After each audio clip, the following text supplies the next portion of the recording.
Chapter 25. As soon as these words came out, everyone in the hall sucked in a breath of cold air. What do you mean? Imperial Censor Wang asked. Lian Xiao then recounted how Jiang Ruan had been verbally harassed by Qin Zhao and how she had been forced to fall into the pond. When she talked about how Jiang Ruan was bedridden but could not even bear to buy medicine and firewood, Lian Xiao's voice was already choking. Everyone, please be a judge. Even if it's an ordinary family's daughter, I'm afraid that only a minority would suffer this kind of pain. For a servant to have the guts to take someone's life, it's really too savage. What she said was true. Harming others was common, but it was the first time that a servant had abused her master to such an extent. Zhang Lan had already fainted in the crowd. Many people had started to spit on her. The few maidservants beside Zhang Lan did not dare to help, afraid that they would incur the wrath of the crowd. Qian Wanli no longer made a sound. The matter was getting more and more serious, and the water involved was not something he could wade in. Thus, he left the matter to Imperial Censor Wang to handle. He only needed to stand at the side and watch the show. Imperial Censor Wang asked, Jiang Ruan, is what your maidservant said true? Not a single word off. Jiang Ruan said indifferently, it's just that my thoughts are somewhat different from Lian Xiao's. What is it? Imperial Censor Wang looked up at her. No matter what, Lan Momo is only a steward of the village. Who gave her the power to mistreat me? Even if she mistreated me, there are hundreds of people in the village. Why is it that when my life is difficult, no one came to help me? It's as if they all agreed that they did not treat me as their master. I think that Lan Momo is the daughter of a commoner. Her whole family works in the village. She would not have the guts to mistreat me. Unless there's someone else behind the scenes. Imperial Censor Wang's eyes flashed. Who? Jiang Ruan shook her head. This is the Yaman's responsibility. I don't know either. The crowd at the door discussed again. They also felt that Jiang Ruan's words were very reasonable. However, who could harden their heart to mistreat such an educated and reasonable young lady? Imperial Censor Wang nodded. I will investigate the facts that you have said. However, there is one thing that I do not understand. You are the young mistress of the manor. How could you be bullied by the servants of the manor? Why did your family not care? If there are any other hidden reasons or grievances, this official will also seek justice for you. This meant that he was going to stand up for Jiang Ruan to the end. One after another, the crowd began to guess the identity of this shabbily dressed Darren. It must be known that for him to have such a big tone to stand up for someone, his ability must not be low. However, Jiang Ruan lightly shook her head. It's just that the evil servant is bullying his master. My family just doesn't know about it. Do you take me for a fool? Censor Wang suddenly raised his voice and said, since this manor belongs to your residence, it should not be far from your residence. How can you not get any news from such a short distance? Are you going to say that all the servants in this manor have the intention to betray their master? Then this official must investigate even more carefully. Darren, Jiang Ruan raised her voice, indignation faintly visible between her brows. Please do not make presumptuous conjectures. I am the eldest daughter of the Minister of Military Affairs, Duke Jiang. My father is impartial and considerate to me. It's just that he has been deceived too deeply. As soon as these words were spoken, everyone present was shocked. The crowd burst into an uproar and the sound of discussion immediately filled the entire hall. They did not expect that this young mistress, who was in dire straits and could not even be compared to a commoner, was actually the daughter of the Minister of Military Affairs. Jiang Ruan's official career was at its peak. She looked like a fair and impartial person. Who would have thought that her own daughter would be bullied and humiliated in the manner? Everyone looked at Jiang Ruan with eyes full of sympathy and pity. At this moment, no one believed Jiang Ruan's words. Everyone would only think that this pitiful noble young mistress was trying to protect her father's reputation. She had swallowed her grievances and covered up for her father. As a result, many people began to praise Jiang Ruan's actions. Her actions were filial and virtuous. Her biological father had treated her coldly, yet she did not care. Instead, she had rushed to protect her family's reputation. It was not easy for an adult to do such a thing, let alone a little girl of just over 10 years of age. What kind of noble righteousness was this? In contrast to Jiang Ruan's noble righteousness, however, was Jiang Quan's reputation. The Minister of Military Affairs had an extremely good reputation. From the imperial court to the common people, there was no one who did not say that he was fair, honest, and just. But now, it seemed that he had treated his eldest daughter so coldly, allowed his servants to bully his master to such an extent, and caused his inner court to be in such a mess. Presumably, he was not that clean in the officialdom. However, Jiang Yuan seemed to find it difficult to bear the sympathetic gazes of the people around her. She slightly lowered her head, revealing the back of her spotlessly white neck. She was like a swan whose wings had been broken. Her posture was weak, yet she was desperately trying to protect her pride. Her jet black hair covered one side of her face, revealing only the delicate corner of her chin. Her pale lips, which were tightly clenched, revealed a bit of blood, which added a kind of coldness and beauty. No one could see the trace of ridicule in her eyes, which were concealed by her long eyelashes. One should not wash one's dirty linen in public. Naturally, she would not take the initiative to do so. However, there were many ways to make a matter known, and people's conjectures were one of them. Jiang Quan should have long ago torn away his reputation as a hypocrite. In her previous life, he had sent her to prison and gained a good reputation for punishing his own family in the name of righteousness. In this life, she would let him see what kind of ending he would receive after killing his own family. How could there be such a cheap thing in this world? After committing such a cruel and unscrupulous act, one's reputation could still be immortalized for generations to come. Today, she would take advantage of the public's mouths to expose the Jiang family's filth and ugliness in front of everyone. The sound of the quarrel was too loud. Imperial Censor Wang slammed the gavel. Silence. After it had quietened down, he looked at Jiang Yuan and asked, "In the few years that you have been in the rural residence, has Minister Jiang never come to fetch you?" "Father is busy with official business." Jiang Yuan raised her head, then quickly turned it away. "As a child, I should share my parents' burdens. I am not willing to give him any trouble." As soon as these words were spoken, the surrounding people began to discuss again. The more tolerant Jiang Yuan appeared to be towards Jiang Quan, the more people loathed Jiang Quan. What trouble was there for his biological daughter to live in the Fu? Imperial Censor Wang frowned. "I heard that you stayed in the rural residence for 5 years. This official wants to ask you, 5 years ago, why did you come to the rural residence?"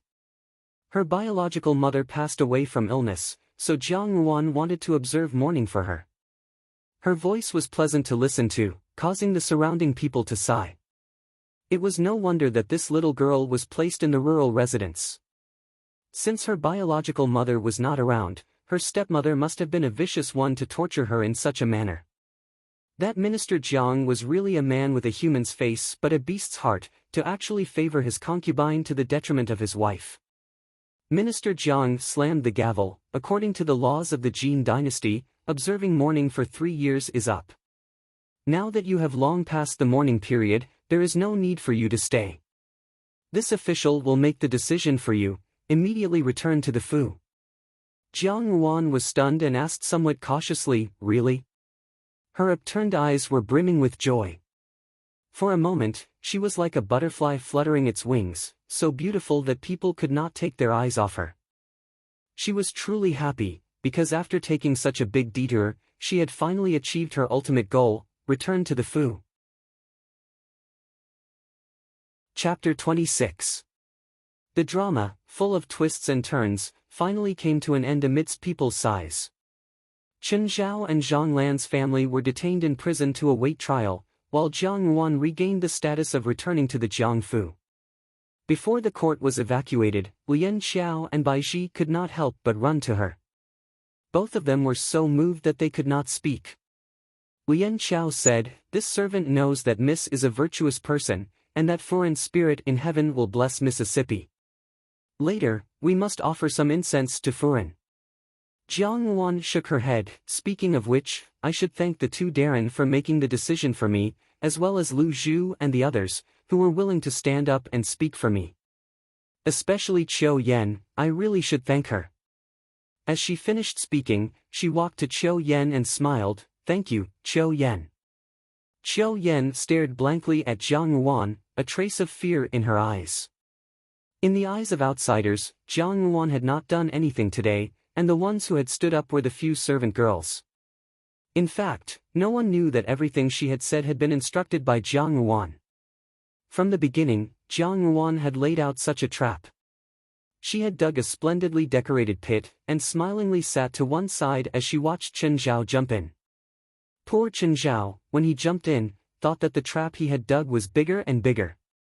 Zhang Lan's family had a deep-rooted position in the rural residence. It could be said that as long as the Jiang Fu did not fall, and Xia Yan was still Jiang Quan's wife, they could cover the sky with one hand. Jiang Yuan would not be able to topple this entangled power in a short period of time, which was why Zhang Lan was so fearless. He did not expect that Jiang Yuan would not even think of cleaning up this complicated relationship. From the very beginning, her purpose was to target Zhang Lan and her son. Her methods were clean, efficient, and decisive. Finally, she would take drastic measures to remove the firewood from under the cauldron. Turning around, she would return to the Jiang Fu. No one would be able to do anything to her. But this kind of scheming came from a 10-year-old girl. Moreover, for the past 5 years, Jiang Yuan had displayed stupidity and cowardice. This kind of forbearance was truly frightening. Qiu Yan's heart was filled with lingering fear. She did not expect that the person who hid the deepest in this rural residence was this unremarkable eldest Mississippi. If they were to return to the Jiang Fu, it was likely that Xia Yan and her daughter would not be able to obtain any benefits. Jiang Yuan had endured silently for many years, but now, with such a counterattack, it was likely that the Jiang Fu would undergo great changes. Qiu Yan respectfully lowered her head and replied, "Young mistress is the mistress. It is only natural for this servant to do things for the mistress. This servant is very fearful of young mistress words." Jiang Yuan smiled slightly, "Not everyone is like you. In short, thank you very much." She personally held Qiu Yan's hand and felt the other's hand tremble slightly. An inexplicable smile flashed across her eyes. Just as Qiu Yan had thought, she had finally reached the first step. In her previous life, Zhang Lan and her son had played an important role in ruining her life. At that time, she was powerless and could only allow herself to be trampled on. Now, she would not hand over her life with both hands like before. On the contrary, no one could do anything to her. Returning to the Fu was the beginning of her vengeance, but more importantly, after today's great change, Jiang Quan's reputation would inevitably hit rock bottom. If the common people's saliva could cause him to lose face, then the censor's impeachment would definitely cause his official career to be obstructed. Obstructing Jiang Quan's official career was the first thing she wanted to do. The people in the hall dispersed, and Jiang Ruan's gaze fell on the person who was slowly walking towards her. When he came close, she lightly bowed, "Wang Darren." Imperial Censor Wang stroked the white beard on his chin and said meaningfully, "Girl, we meet again." Jiang Yuan also smiled faintly and said, "I wonder if Darren's red plum blossoms are currently blooming well?" Not self-abased, not fawning, lofty and pure, a lifetime of righteousness, blooming very well. Imperial Censor Wang stared closely at her eyes, just a little stubborn. Jiang Quan smiled lightly, but did not comment. The reason why she was so sure that this Imperial Censor Wang would uphold justice for her was entirely because of the memories from her previous life. In her previous life, when she was in the rural residence, when Baiji went out, she heard everyone on the streets talking about an incident. It was said that an old man had been cheated of money on West Street. Unable to contain his anger, he went to the yamen, but in the end, the yamen simply did not pay any attention to him. Without a second word, they called for an official to drive him out. This old man was extremely angry, and not long after, an imperial edict came from the capital, stripping Qian Wanli of his official position. This was because that old man was actually a high-ranking official in the capital, and Imperial Censor Wang, who was favored by the emperor. Imperial Censor Wang was stubborn and stubborn. He was someone who even dared to admonish the emperor. Normally, he liked to meddle in other people's business, and was willing to meddle in anything that he felt was unfair. Therefore, on that day, Jiang Yuan suddenly proposed to go to West Street, solving Imperial Censor Wang's urgent problem. Imperial Censor Wang was still here, and he would certainly have to investigate Qin Zhao's case. Seeing Jiang Yuan, who had once had a red plum blossom, naturally, he would not stand by idly and watch her injustice. That red plum blossom was the stone that knocked on Imperial Censor Wang's heart. Imperial Censor Wang prided himself on being absolutely fair, but everyone in the world had a scale in their hearts. Unless one was a saint who was emotionless and desireless, this scale would always be biased towards the side of one's preference. Imperial Censor Wang already had a strong first impression of her. Once Qiu Yan said that she was wrongly accused, Imperial Censor Wang would subconsciously believe her, and would spare no effort to help Jiang Yuan find evidence that was beneficial to her. Imperial Censor Wang had made a good move, but the most ingenious part of this move lay in the power of the aftermath. Based on Imperial Censor Wang's upright and stubborn character, upon seeing Jiang Yuan's current situation, he was bound to feel a lot of dissatisfaction towards Jiang Quan, who was also an official of the same court. When he returned to the capital, he would also ruthlessly complain about it. And one could imagine the impact that such words would have on Jiang Quan. Jiang Yuan smiled, "Your Excellency's benevolence, Jiang Yuan is unable to repay it." Imperial Censor Wang revealed a strange expression, "Are you thanking me for vindicating you, thanking me for sending you back to the Fu, or thanking me for cooperating with you in the court today?" Such an upright person in the officialdom who had stood tall for so many years was naturally not an incompetent person. Jiang Yuan was not surprised that he had seen through her, and calmly replied, "Both." Imperial Censor Wang looked at her deeply, "Little girl, don't think too much. Today's effortless effort will be considered as repayment for those few red plum blossoms of yours. You said that the fragrance of plum blossoms comes from the bitter cold, but this old man believes that this saying is even more applicable to you."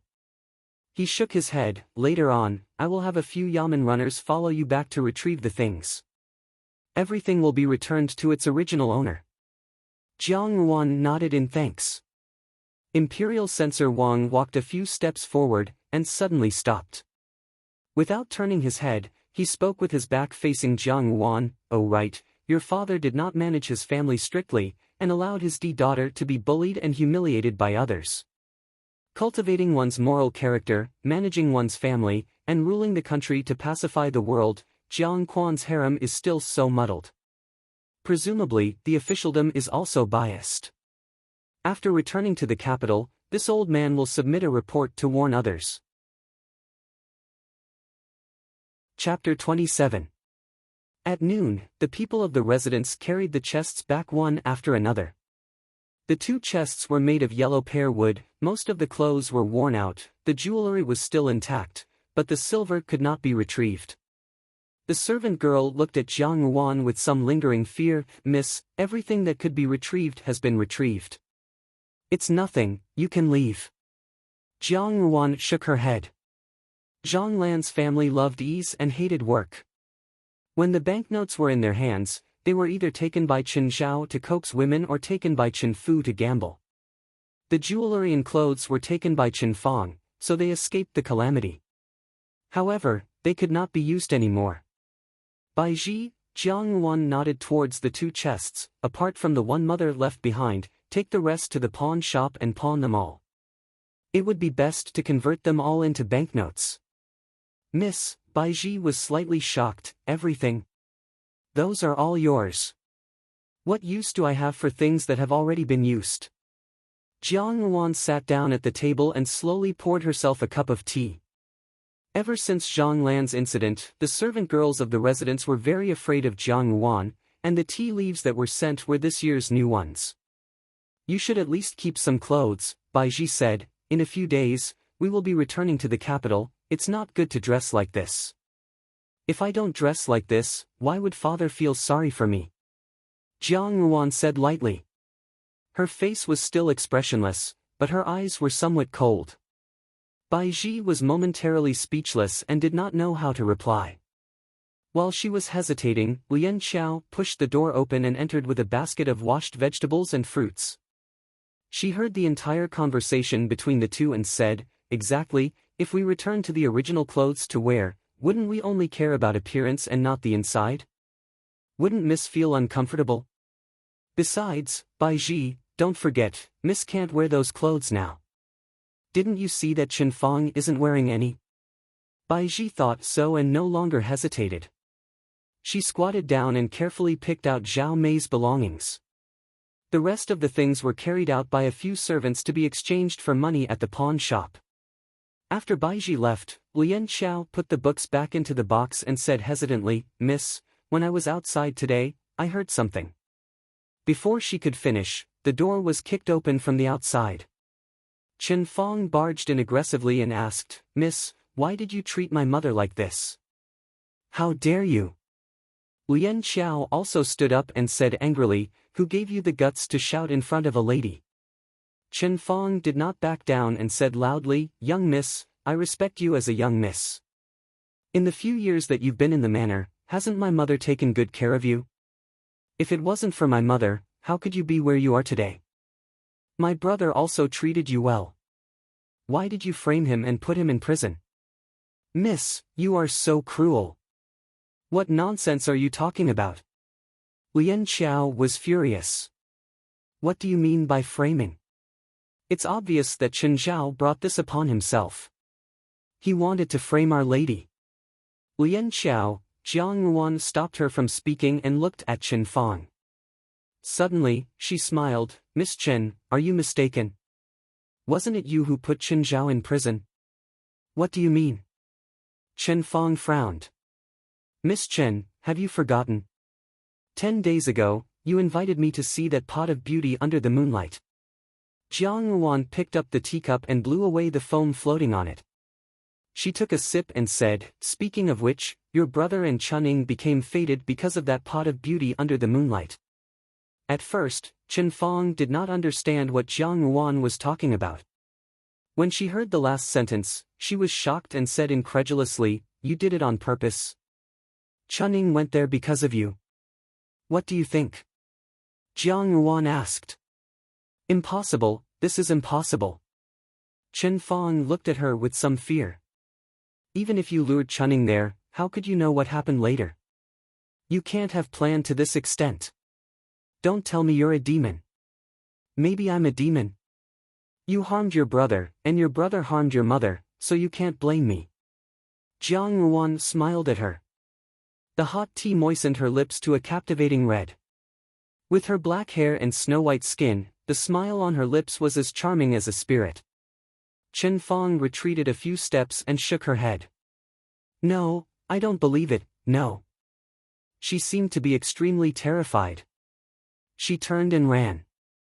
Lian Xiao frowned and said, "What madness is this? What she eats and wears on a daily basis, which of them does not belong to Miss? She treats Miss like this, yet she still has the nerve to say those words. She is really blinded by lard, disgusting." Jiang Ruan said, "Didn't she already receive retribution?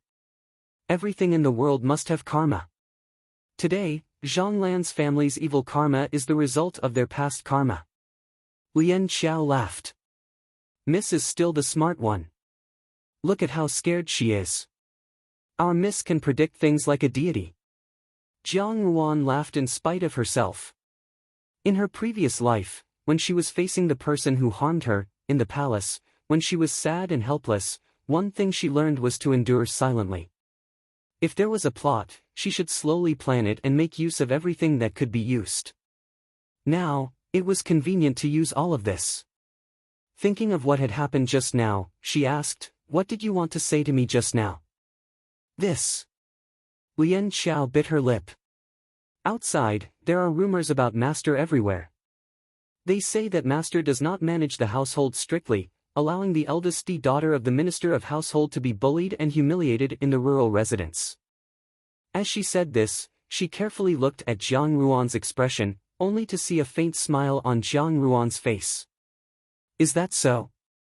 Since the residence was already in such an uproar, the people in the capital naturally took great delight in discussing this matter over tea and dinner. Everyone said that the Minister of Household was merciful but cold at heart. They also sighed with emotion at the intelligence of the Jiang family's daughter. The main doors of the Jiang family Fu were tightly shut, and not even a single manservant or servant girl could be seen going out to buy things. In the Jiang Fu, Jiang Quan slammed the booklet in his hand on the study table. His face was ashen as he said, "Scoundrel! Master, the woman who pushed open the door and came in was dressed in pink embroidered with golden butterflies and a red satin dress. She was covered with a five-colored silk embroidered green and silver rat coat, and wore a jadeite flowery crepe skirt. Her hair was combed into a bun with beaded flowers from the South Sea. It was refreshing and colorful. She had beautiful almond eyes. Although she was dressed as a woman, she was extremely gentle and graceful, and had a strong scholarly air. She put down the food basket in her hand and walked forward to hold Jiang Quan's hand. She said softly, "Master, calm down. Don't get angry and harm your body." When Jiang Quan saw her, the gloominess on his face dissipated a little, but his tone was still full of anger. "Look at what is written in these booklets. They say that I, Jiang Quan, do not manage the household strictly, treat my daughter harshly, ignore my children for 5 years, am cold-blooded and heartless, and am a hypocrite. The emperor has already ordered me to go home and reflect, but now I have become the laughingstock of the court. Zhao Mei, you have raised a good daughter. It has nothing to do with Jijia." Xia Yan anxiously advised, "Ruan definitely did not do it on purpose. It's just that now, Master, it would be better to bring Ruan back to quell His Majesty's suspicions. Xia will immediately get someone to prepare." "There's no need," Jiang Quan waved his hand, his eyes filled with darkness. "Imperial Censor Wang has already personally prepared a carriage to send her back to the capital." Chapter 28. The journey from Zhuangzi to the capital would take 2 to 3 days at the most. Imperial Censor Wang advocated frugality, so he did not use the soft sedan that Qian Wanli had arranged for them. He only ordered 2 horse carriages. Jiang Ruan's 3 chests had already been sold for banknotes. The remaining chest of books was moved onto the horse carriage, which saved a lot of space. Besides Bai Ji and Lian Xiao, the accompanying maids, Lu Zhu was also brought along. Before leaving, Lu Zhu volunteered to serve Jiang Ruan. Originally, Jiang Ruan had intended to let Xiao Yuan follow along. These 2 maids were clever and daring. However, Xiao Yuan was a daughter of the government and was unwilling to leave her parents, so she politely declined Jiang Ruan's good intentions. Jiang Ruan did not insist and left her a sum of money as repayment for her help. Lu Zhu was a maid bought from outside. After her parents died, she was sold into the hands of human traffickers by relatives. She had traveled extensively and met many people. She was very clever. After a short period of interaction, Bai Ji and Lian Xiao were already very close to her. Because of Jiang Ruan and the other womenfolk, Qian Wanli specially arranged for Li Mi and another yamen runner to escort Jiang Ruan back to the capital in order to please Imperial Censor Wang. The journey was peaceful and uneventful. Dewdrop was lively. She talked about the strange things she had seen during her days of traveling with human traffickers. Perhaps she was born optimistic, but what she said was full of interest. She didn't seem depressed at all, but only she knew the sadness in her words. Bai Ji and Lian Xiao naturally understood. Of the 2 of them, one was gentle and the other extroverted. The 3 of them chattered incessantly. Jiang Ruan leaned against the carriage with a book in her hand. She had her own taste. More than half of the 2-day journey had passed. After resting tonight, they would probably reach the capital by noon tomorrow. Li Mi and another yamen runner, Xiao Ma, followed Imperial Censor Wang in another horse carriage. The sky gradually turned dark. Li Mi heard that there was a temple up ahead. Seeing that it was wilderness everywhere, it would be difficult to find an inn. After asking Jiang Ruan, they decided to stay for the night. The temple was considered big, but the incense was not very strong. Perhaps because it was deep in the wilderness, there were only a few people and even a few monks. Bai Ji and Lian Xiao had not been to a temple for a very long time. When Zhao Mei was still around, she would often bring Jiang Yuan to Putua Temple to pray for blessings. After Zhao Mei passed away, Jiang Yuan moved to the rural residence and her life became increasingly harsh. She had neither time nor money, and the money spent on incense oil was also money. Asking Bodhisattva for blessings and blessings also had a price. Lu Zhu was not unfamiliar with temples. While Bai Ji and Lian Xiao were tidying the house, she had already walked around the temple according to Jiang Yuan and I and brought back. Lu Zhu was not unfamiliar with temples. While Ji and Lian Xiao were cleaning, she brought back some vegetarian dishes. Night had fallen. As Censor Wang, Li Mi and the other two were men, they were arranged to stay on the other side of the temple. Li Mi was a little hesitant, but she thought that her reputation was more important. Although the temple was spacious, they could still make it if anything happened. Night fell. Imperial Censor Wang, Li Mi, and Lian Xiao were men, so they were arranged to live on the other side of the temple. Li Mi was a little hesitant, but she thought that her reputation was more important.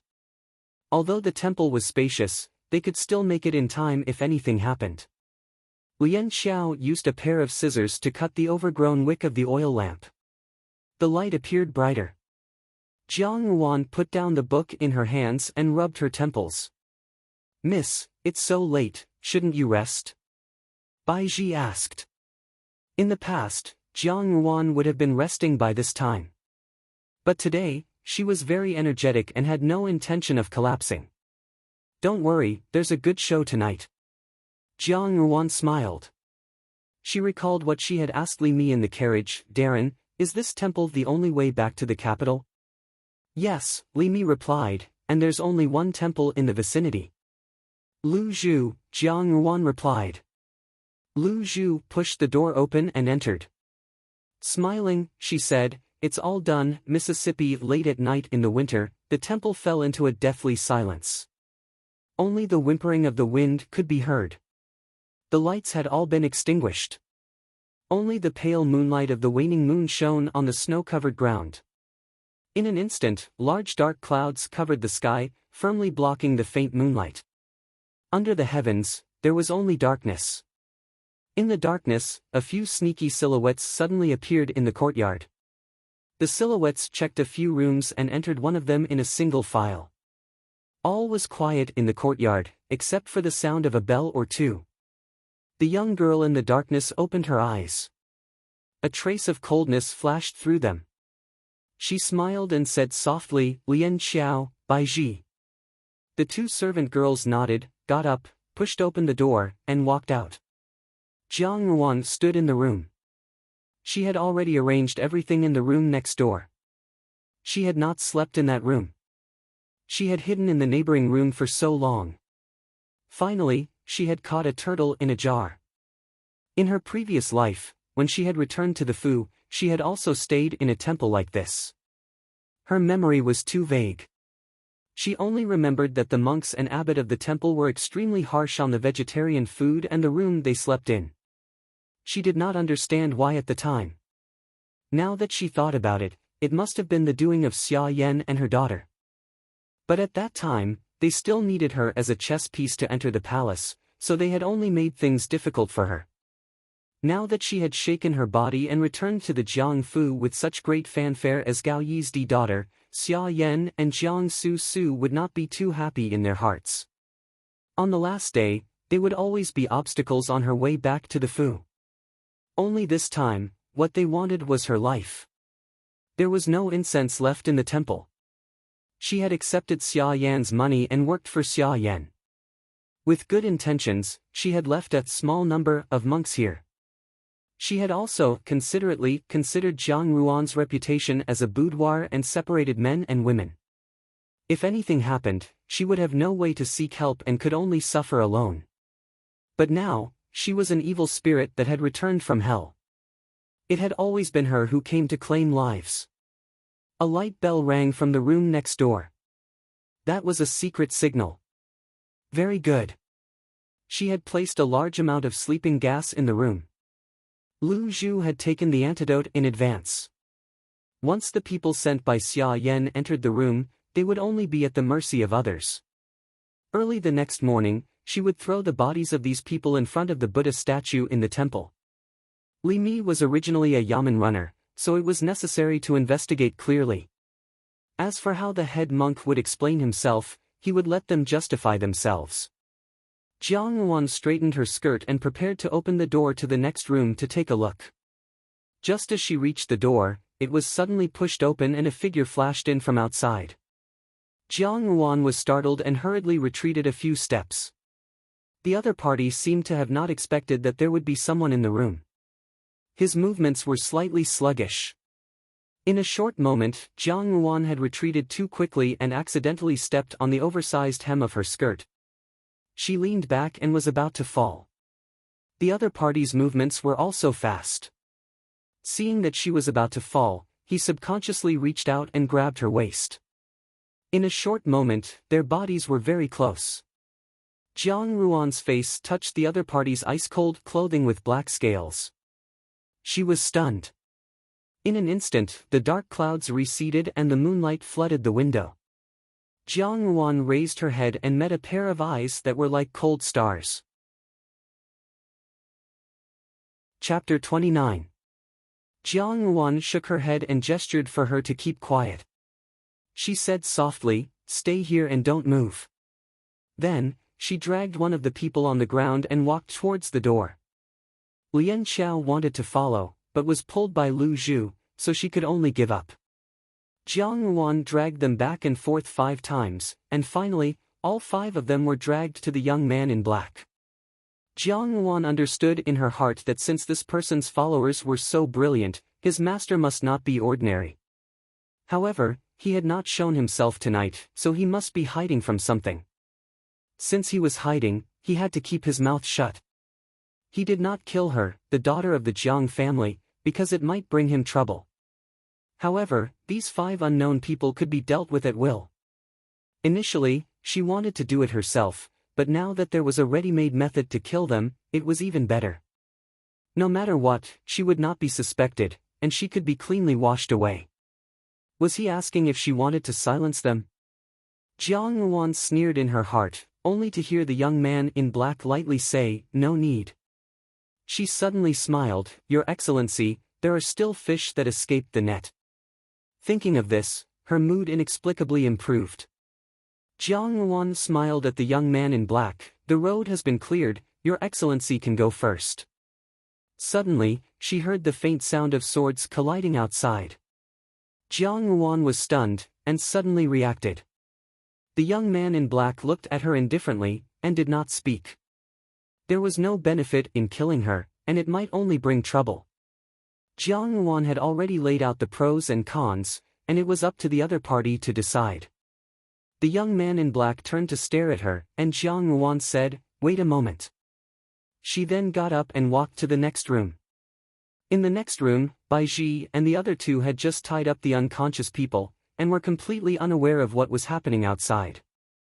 Seeing Jiang Yuan come in, Lian Xiao asked, "Miss, look." The young man in black glanced at her, turned around, and put away the dagger in his hand.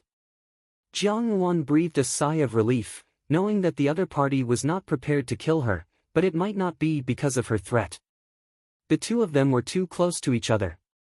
The touch from their waist was cold, and so was their breathing. This should have been an ambiguous action. One of them was cold, and the other was vigilant. Both of them were not aroused at all. The black-clothed youth's gaze fell on her body. Jiang Yuan understood that her current clothing was simple and crude. Due to deliberate instructions, she was wearing old clothes that she had previously changed from the rural residence.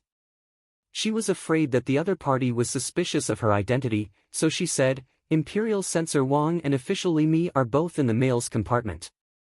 If something were to happen to me, they would certainly not be able to escape responsibility. I'm afraid that they will investigate for a long time." "Who are you?" The black-clothed youth finally opened his mouth to ask. His voice was as cold as jade in a cold pond. Jiang Ruan's mind raced. These people must have come for this youth. Just now, in such a short period of time, these people had died without alerting the other people in the temple. This youth dressed in black most likely had a significant background. If he could make use of it, Jiang Ruan stood on her tiptoes. Her height only reached the other's chest. With some difficulty, she moved closer to the other's ear and softly said in a low voice, "I didn't see anything." The Minister of War, Jiang Quan's eldest daughter, Jiang Ruan replied. Jiang Quan's position in the imperial court was considered important. Once this identity could be used, she would not be stingy in making use of it. She was not afraid of any accidents. Firstly, in her previous life's memory, the Jiang family did not have such an enemy. Secondly, even if she was extremely unlucky, if this person really had a grudge with the Jiang family, he would certainly know that her position in the Jiang family was lowly. She was only a daughter and would not have any influence on Jiang Quan. The black-clothed youth glanced at her. His eyes were like cold stars, making it difficult to read his emotions. They were exceptionally cold. Then, he turned around and walked into the night. Jiang Ruan stared at his back as he walked. His movements were like floating clouds and flowing water. She could only see a kind of reserved elegance, as if it was inscribed in his bones and flowed through his marrow. It was impossible to conceal it from the outside, and it revealed itself unconsciously. She had never seen such an outstanding appearance and elegance in both her previous and current lives. She frowned. When did the great Jin dynasty have such a person? Who was he? The youth stopped what he was doing and watched her walk forward. The distance between the two of them was only a finger's width. They were already very close. Even though Jiang Ruan's heart was like a boulder, when she saw the person in front of her, she could not help but be absent-minded for a moment. There was no one in the temple, so Xia Yan would not have sent two groups of people to kill her. If it was not for her, then it should have been because of this youth. Now that she had just solved a problem, she had fallen into such a situation. She did not know whether this person would kill her to silence her. After all, her appearance was an accident. After a moment of contemplation, Jiang Ruan slowly walked forward. Her movements were deliberately slow, completely showing that she had no evil intentions. Just as she opened the door, she saw a black shadow rush in from outside. He bowed to the black-clothed youth and said, "Master, it's done." The black-clothed youth's appearance was rare in this world.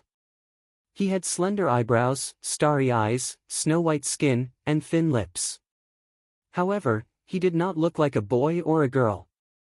On the contrary, he was angular and had a threatening heroic spirit. He lowered his eyes to look at Jiang Ruan. There was not the slightest ripple in his eyes, and they were extremely cold. This posture was subtle, as if she had been taken advantage of. Jiang Ruan instantly woke up with a start. She was secretly annoyed. She only felt that his beauty was like that of a demon. In the blink of an eye, she retreated 2 steps, distancing herself from the black-clothed youth. Both of them had been chased in a lonely temple on a snowy night. Their fates should be similar. She spoke extremely generously, as if she had been taken advantage of. However, how could the two people opposite her not see through this method of killing with a borrowed knife? Only, what she said was extremely reasonable. The black-clothed youth gently waved his hand. The attendant beside him raised his sword and advanced. In a moment, there were 5 cold glints. The person on the ground was dead. Jiang Ruan once again raised her head to look at the other person. When she had retreated, the other person had already leaned against the door. She did not know when, but an exquisite dagger had appeared in his hand. He was thoughtfully fiddling with it. His gaze did not look at Jiang Ruan, but Jiang Ruan believed that as long as she made the slightest movement, this person would definitely follow up. Under the moonlight, a group of corpses lay scattered on the ground. They were all dressed in black. The cause of death was a bloody cut on their throats. They had been killed with 1 stab. The black-clothed youth and the attendant beside him waited for her to dispel their doubts. Jiang Ruan smiled and said, "These people have been drugged by sleeping gas. Their bodies cannot move, but their consciousness is very clear. For example, my conversation with Your Excellency at this moment has been heard by them. Once they wake up, I do not know what kind of trouble they will bring to Your Excellency. Therefore, I will do you a favor and send these people to Your Excellency. Please deal with them. The black-clothed youth was slightly startled. He lowered his head to examine her. Jiang Ruan frowned. She noticed that the other person was wearing clothes with black Qilin ice patterns.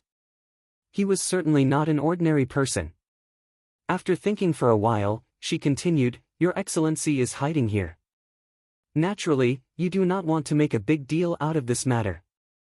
If you kill me, I am afraid that there will be a little trouble. Although this trouble is not impossible to solve, it is not what you want. When the person who had addressed the youth as master raised his head and saw Jiang Ruan, he was also startled.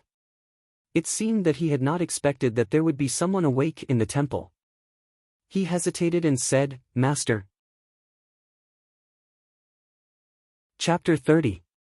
The night passed. Early the next morning, there were all kinds of noises in the monastery, and the sound of knocking on the door could be heard. Li Mi's voice revealed some anxiety, Miss Jiang, Miss Jiang. Jiang Ruan propped herself up from the bed and ordered Bai Ji and the others to go out and take a look. At the same time, she quickly put on her clothes. When she put on her coat and went out to take a look, a strong smell of blood assaulted her. Li Mi saw that Jiang Ruan was fine and breathed a big sigh of relief. He asked nervously, Miss, are you all right? Jiang Ruan looked at him doubtfully, for Darren to ask like this, did something happen? She then looked behind Li Mi and cried out in alarm. She turned her head and said with some fear, the snow-covered ground was littered with corpses and blood flowed everywhere. It was as if a massacre had just occurred. Bai Ji and the others quickly stood in front of Jiang Ruan to protect her. Li Mi shook his head, last night, the thieves came here, and this morning it was like this. I was afraid that Miss Jiang might have met with an accident. Fortunately, nothing happened. Jiang Ruan frowned, then, why am I fine? It shouldn't be because of you. Li Mi said sternly, it could be an ordinary revenge, and no innocent people were harmed. However, I have to stay behind to investigate this matter. Miss Jiang, this is my duty. I'm sorry, but I have to stay behind today. The rest of the journey is not far, Xiao Ma will escort you back to the capital. Jiang Ruan hurriedly returned the greeting, Darren need not worry about me. On the contrary, the matter here is more important. Human lives are at stake, and the people in the monastery are bound to be involved. I don't know if I can help. Seeing the sincerity in her words, Li Mi comforted her, Miss Jiang worries too much. This matter has nothing to do with Miss Jiang at all. The monastery needs to be thoroughly investigated. Miss Jiang, it's best if you leave early. Do not delay your return to the capital. What he said was not false. Although the people in the monastery had their reasons to be suspicious, Jiang Ruan was the least suspicious one. Firstly, she had just happened to pass by here to stay. Secondly, the corpses all over the ground were the handiwork of people with martial arts. Such a massacre last night did not alarm anyone in the monastery. This showed that the killer's martial arts were high, and it was even more impossible for Jiang Ruan and the other 3 weak women. Since things had come to this point, it would be more trouble to request to stay. Jiang Ruan ordered Bai Ji and the rest to pack up before following Imperial Censor Wang onto the carriage to bid farewell to Li Mi. The rest of the journey was very close to the capital. Around noon, the carriage arrived at the gate of the capital. Dewdrop had never been to the capital. She curiously lifted a corner of the carriage curtain and exclaimed, "This is the capital. I've always heard people say that the capital is prosperous.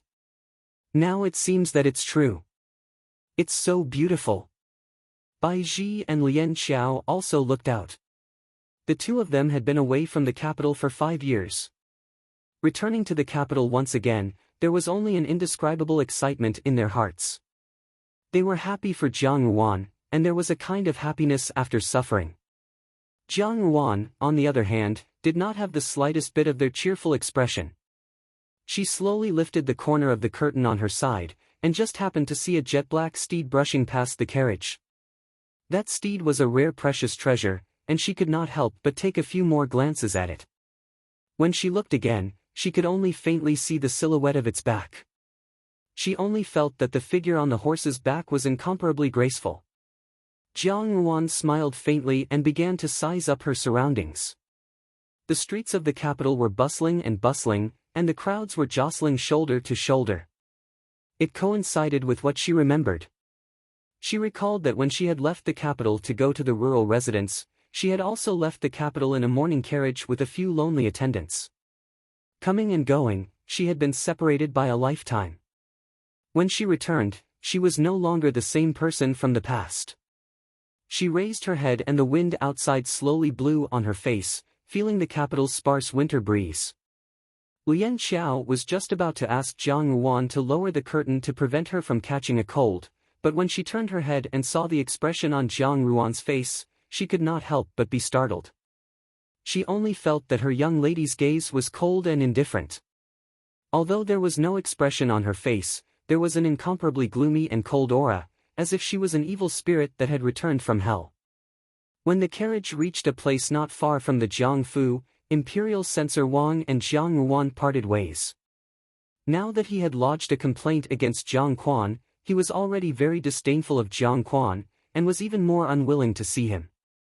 He let Xiao Ma drive the carriage to send Jiang Ruan and the others back to the Jiangfu, and left first.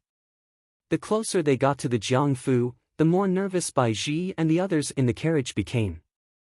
To them, the Jiangfu might mean an improvement in their lives, but it also meant the beginning of a struggle. On the contrary, Jiang Ruan appeared to be the calmest of them all, but the raging hatred in her heart was something that only she knew. The Jiangfu was located on the most prosperous street in the capital. Because they had received the news from a servant boy, everyone in the Jiangfu had come out to welcome this daughter of the Jiang family. Since Jiang Quan was not present, Xia Yan personally came out to welcome her. The wrath of the emperor, coupled with the rumors of the common people, only by showing that the Jiangfu valued this daughter of the Jiang family very much could this storm gradually subside. Some of the common people saw Xia Yan personally coming out with her servant girls, and understood the ins and outs of the matter. Unexpectedly, there were some who stood at the entrance of the Jiangfu and did not leave, waiting to watch the excitement.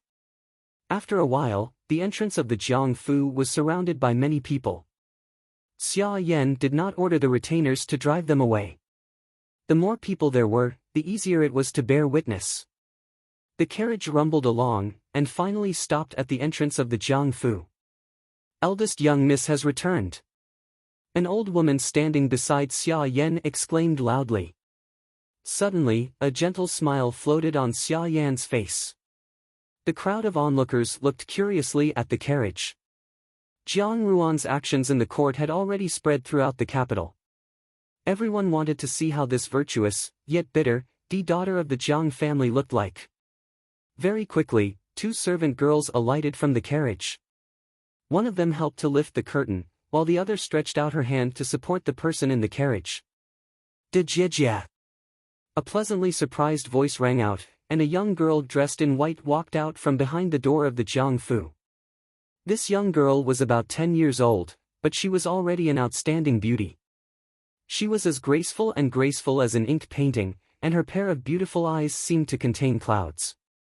She wore a rouge-embroidered lily coat skirt with white brocade, which made her fair skin look even more like jade.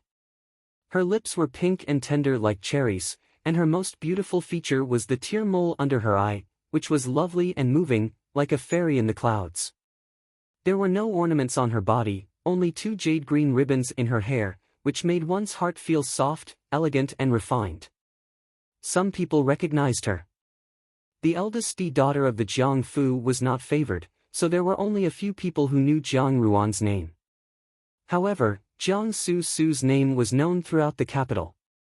She was the Jiang family's pearl in the palm of their hands. She was exceptionally beautiful, and had outstanding talent. She was the #1 beauty in the capital. With this stunning little beauty at the side, there were fewer people looking at the carriage. "Miss, slow down." A crisp voice suddenly sounded from inside the carriage. In an instant, a slender jade-like hand stretched out. This hand was as fair as jade, and it looked as if it could not be grasped, as if it was boneless. It was only a hand, but for some reason, it caused the hearts of the people present to sway. The gazes that had been attracted by Jiang Su unexpectedly returned to the carriage. Chapter 31. Jiang Ruan raised her eyes to look. The one who had spoken was precisely the Shu daughter, Jiang Li, who was born to the Jiang family's second Yang. Jiang Li's facial features were more similar to Jiang Quan's. She was born with a somewhat unkind disposition, and lacked the gentleness and beauty of a woman. She looked at Jiang Ruan and suddenly covered her mouth as she laughed. "The Jijie is so beautiful, why is there a need for you to wear such clothes? Could it be that you are afraid that your sisters will be envious of Jijie's clothes, so you are hiding them?" Cui Er didn't wait for Lian Xiao to loosen her grip and took the initiative to hold the box. Before Lian Xiao could loosen her grip, Cui Er had already taken 2 steps forward. With a snap, the box broke in the middle. The buckle on the top was already loose, so when Cui Er fell, it was shaken loose. The lid of the box fell over, and the contents of half of the box poured out with a crash. Even though she had already reminded herself many times in her heart, the moment she saw Jiang Su, Jiang Ruan could not help but feel her breathing stagnate for a moment. Hatred blotted out the sky and covered the earth. It was this pure and harmless face that had caused her to ruin her entire life. Amidst the turbulent undercurrents, the crowd was completely unaware. She only thought that when the eldest daughter of the Jiang family and the second daughter of the Jiang family stood together, it was truly pleasing to the eye. One had bright eyes and a pair of zirconia teeth, looking around with a lingering gaze, while the other was like a weak willow swaying in the wind. The clouds were calm and the breeze was clear. When the 2 beauties appeared together, her impression of Jiang Ruan deepened. Her identity as the daughter of the Jiang family could not be refuted. Jiang Su was sensitive enough to detect the change in Jiang Ruan's gaze.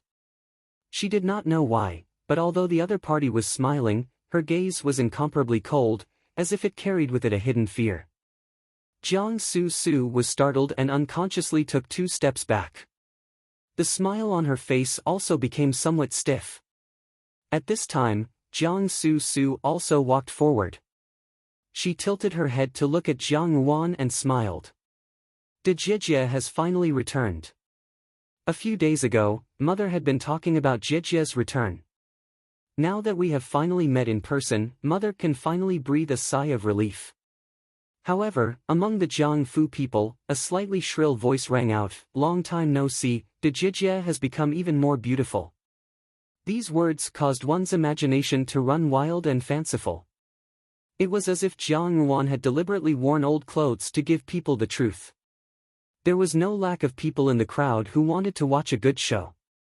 They understood the twists and turns in the mansion, so they watched with great interest how things would develop next.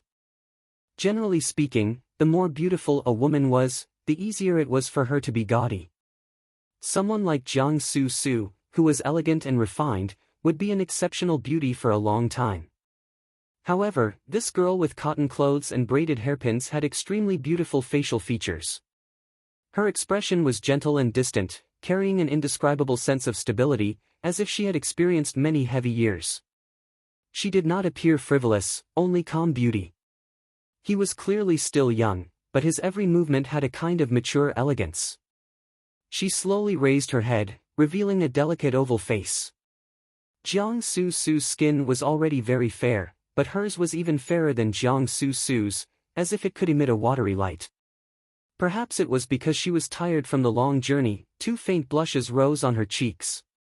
A pair of lustrous eyes lightly swept around, and the corners of her eyes curled up with a faintly discernible charm, causing the hearts of the surrounding people to sway.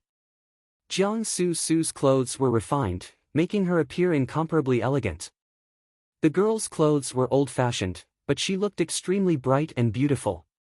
People could not help but wonder, if she were to change into brightly colored clothes, what kind of good color would that be? Jiang Ruan smiled and looked at her. Jiang Su Su was exactly the same as in her memory, elegant and beautiful, innocent and unaffected, as if she was a fairy who was ignorant of the affairs of the world, born to be carefree. The mole under her eyes was still bright, but it was unknown whether it was because she had sucked the blood of the Zhao family to become so red. Jiang Li smiled slightly and whispered a few words to the servant girl beside her. The servant girl walked a few steps to stand in front of Lian Xiao. Jiang Li smiled and said, looking at Dejiejia's two servant girls, they must be very heavy. Let Chui Er help you. Xia Yan hurried over to greet Jiang Ruan. She carefully looked at her, held her hand, and softly said, "Good child, you have suffered." Lian Xiao and Bai Ji nodded their heads in agreement. The two of them lifted the curtain of the carriage, and everyone could clearly see that there was only one chest in the carriage. Lian Xiao and Bai Ji carefully lifted it from the carriage. It seemed that they could not bear the weight, and after a few short steps, they were somewhat out of breath. People guessed what kind of treasure it was. After all, the Jiangfu was considered a rich and noble family. Looking at the situation, there were many treasures in the chest. Could it be that this daughter of the Jiang family was really trying to deceive people, guarding her wealth but pretending to be pitiful to gain sympathy? Jiang Ruan took a deep breath in her heart and smiled, "It's nothing, I have already returned." She spoke softly, and her smile was beautiful and amiable, but it made Xia Yan and her daughter feel an inexplicable ghastly aura, as if those few words had been spat out fiercely. In the prime of her youth, the girl was dressed in plain clothes and only wore a large, dark green cotton-padded jacket. She wore a light gray coarse cloth skirt, and her long hair was loosely tied up with a simple wooden hairpin. Two loose locks of hair hung down beside her ears, making her small and exquisite ears seem like they were carved from white jade, causing people to move their feet and open their eyes. Jiang Ruan's hands, folded in front of her chest, moved slightly, and her smile deepened. However, the smile did not reach her eyes. Xia Yan was indeed too impatient. This was her first battle since returning to the Jiangfu. If she could not resolve this matter perfectly today, she would have to make new plans to stabilize her position in the future, or maintain her reputation as the daughter of the Jiang family in the capital. Step by step, she walked towards the entrance of the Jiangfu. Those with sharp eyes noticed that the skirt did not move in the slightest. When they looked at the girl walking, her back was perfectly straight, and each step she took could not be picked out of place. Originally, they had thought that the daughter of the Jiang family, who had no one to discipline her in the rural residence, would inevitably behave in public. Now, it seemed that this girl was not only righteous, but also had an excellent upbringing. Her appearance was outstanding, and she was actually on par with the second daughter of the Jiang family, Jiang Su Su. The wind is strong outside. Be careful that mother and sisters catch a cold. Let's go back inside and talk, Jiang Ruan said softly. Seeing that she had found an excuse to avoid Jiang Li's sharp words, the crowd was disappointed. They thought that this daughter of the Jiang family was also someone who hoped to live out her days in peace and quiet, so they did not have the sharpness that they had in the court. Jiang Ruan continued, "Lian Xiao, Bai Ji, carry the chest into the fu as well." The sound tugged at everyone's hearts, and the smile on Jiang Li's face became even more joyous. Everyone stretched their necks to look inside. Xia Yan's mouth was slightly agape, and Jiang Su Su's face was full of curiosity. Only Jiang Ruan let out a soft sigh. In the carriage, a servant girl supported the daughter of the Jiang family, and finally appeared in front of everyone. Jiang Ruan looked at her with a smile. Xia Yan's eyes were filled with tears, but they were filled with sincerity. If it were not for the lesson of her past life, Jiang Ruan would have almost believed that the other party was treating her with sincerity. However, she still spoke softly, "Jiang Ruan is unfilial, and has caused mother to worry." Chapter 32. The wooden chest was overturned on the ground. The high-quality yellow pear wood still exuded a faint fragrance, and out of the inside were volumes of books. The books were well preserved, and it was obvious that the owner had cherished them. It was not surprising that a young lady from a noble family would bring books with her, but what was surprising was that apart from the books, there was no other luggage. Everyone in the Jiang Fu had different expressions, and only Jiang Ruan spoke as usual. Lian Xiao, what are you doing in a daze? As if she had just understood, Jiang Su Su smiled and said, "De Jijie really loves to read, a chest full of books. Looking at it, it really makes one envious. Previously, I asked father to give me a collection of Zhuang Qin's poems. Father could not find it, but De Jijie has it." She spoke innocently, as if she was really a little girl who was brooding over a book. Jiang Ruan smiled slightly, "It's just a book. Since you and I are sisters, I will let Lu Zhu wrap the book and send it to you later. This chest of books was left behind by mother, and I will protect it even if I have to risk my life." From her words, it was not difficult for the crowd to guess that since she had used the word risk her life, and seeing that the daughter of the Jiang Fu had no other luggage besides an old set of clothes, she must have had a hard time these past few years. Everyone understood that she had taken advantage of the situation. It was rare for her to be so filial at such a young age, and to protect the belongings left behind by her deceased mother. It was just that the money had most likely been looted clean. Xia Yan looked at her with a smile, and her fingers in her sleeves slightly shrank, but her expression became even more distressed. "I know that you are a child who loves to read.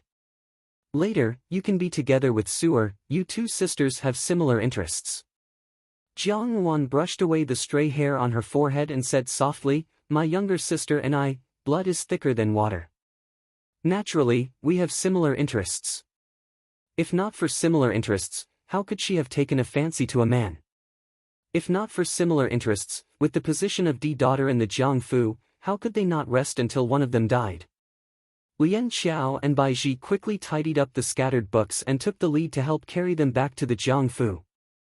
Xia Yan returned to the Fu, and as soon as the main door of the Fu closed, the onlookers gradually dispersed. The moment she stepped through the vermilion door of the Fu, Lu Zhu supported Jiang Ruan's hand. "Miss, slow down, don't fall." Jiang Ruan's steps were steady, and the smile on her face was stern. "Mother, eldest brother, pay look, I'm back." The vacated courtyard was still being tidied up, so Xia Yan first led Jiang Ruan into the main hall, where several Yinyang were waiting for her. Jiang Su Su, on the other hand, was very happy along the way. She told Jiang Ruan some interesting things about her family. From afar, it looked like they were in harmony with each other. When they entered the main hall, just as Xia said, the Yinyang said, and said. The leader of the group was a slightly older woman dressed in a brown, straight-fitting jacket and skirt. She smiled amiably at Jiang Ruan, eldest young Mississippi. Jiang Ruan's gaze swept over her. This was the Jiang family's Yinyang. At that time, after Zhao Mei had gotten pregnant, she had become Jiang Quan's servant girl. Unfortunately, she had not been favored, nor had she gotten pregnant. In the Fu, she had been a mere decoration. Jiang Ruan smiled and returned the greeting. Jiang Li walked to a woman wearing a peach-colored jacket and a long skirt embroidered with peonies. She said coquettishly, "Yinyang." The woman could be considered beautiful. Her long, shapely eyebrows were slightly raised, and her voice was also high. She laughed, "Oh, isn't this eldest miss? I was wondering why Furin asked us to come today. It turns out that eldest miss has returned from the Zhuangzi." Jiang Ruan ignored her harsh words. Second Yinyang was the Shu daughter of the Minister of Appointments, so she had the authority to win her over in the officialdom. Because of the Minister of Appointments' reputation, Second Yinyang was also favored in the Fu. Jiang Li and Xia Yan were very close, and Jiang Ruan had not been on good terms since childhood. When Zhao Mei was still alive, she had suffered a lot at Second Yinyang's hands. Jiang Ruan's gaze fell on the girl standing alone at the side. This was Jiang Dan, the daughter of Third Yinyang. After Third Yinyang gave birth to Jiang Dan, she passed away. When Zhao Mei was alive, Jiang Dan was raised by Zhao Mei's side. Jiang Ruan still remembered that in her past life, when she entered the palace, Jiang Dan was still unmarried. Later on, there was no news of Jiang Dan. She only remembered that in the Fu, Jiang Dan did not seem to like to talk and had a taciturn appearance. The last woman was much younger than the other Inyang. Jiang Ruan also remembered her. This young woman was also very capable. In her past life, she had almost reached the point where she could compete with Xia Yan as an equal. Her name was Hong Ying, and she was a courtesan of the brothel.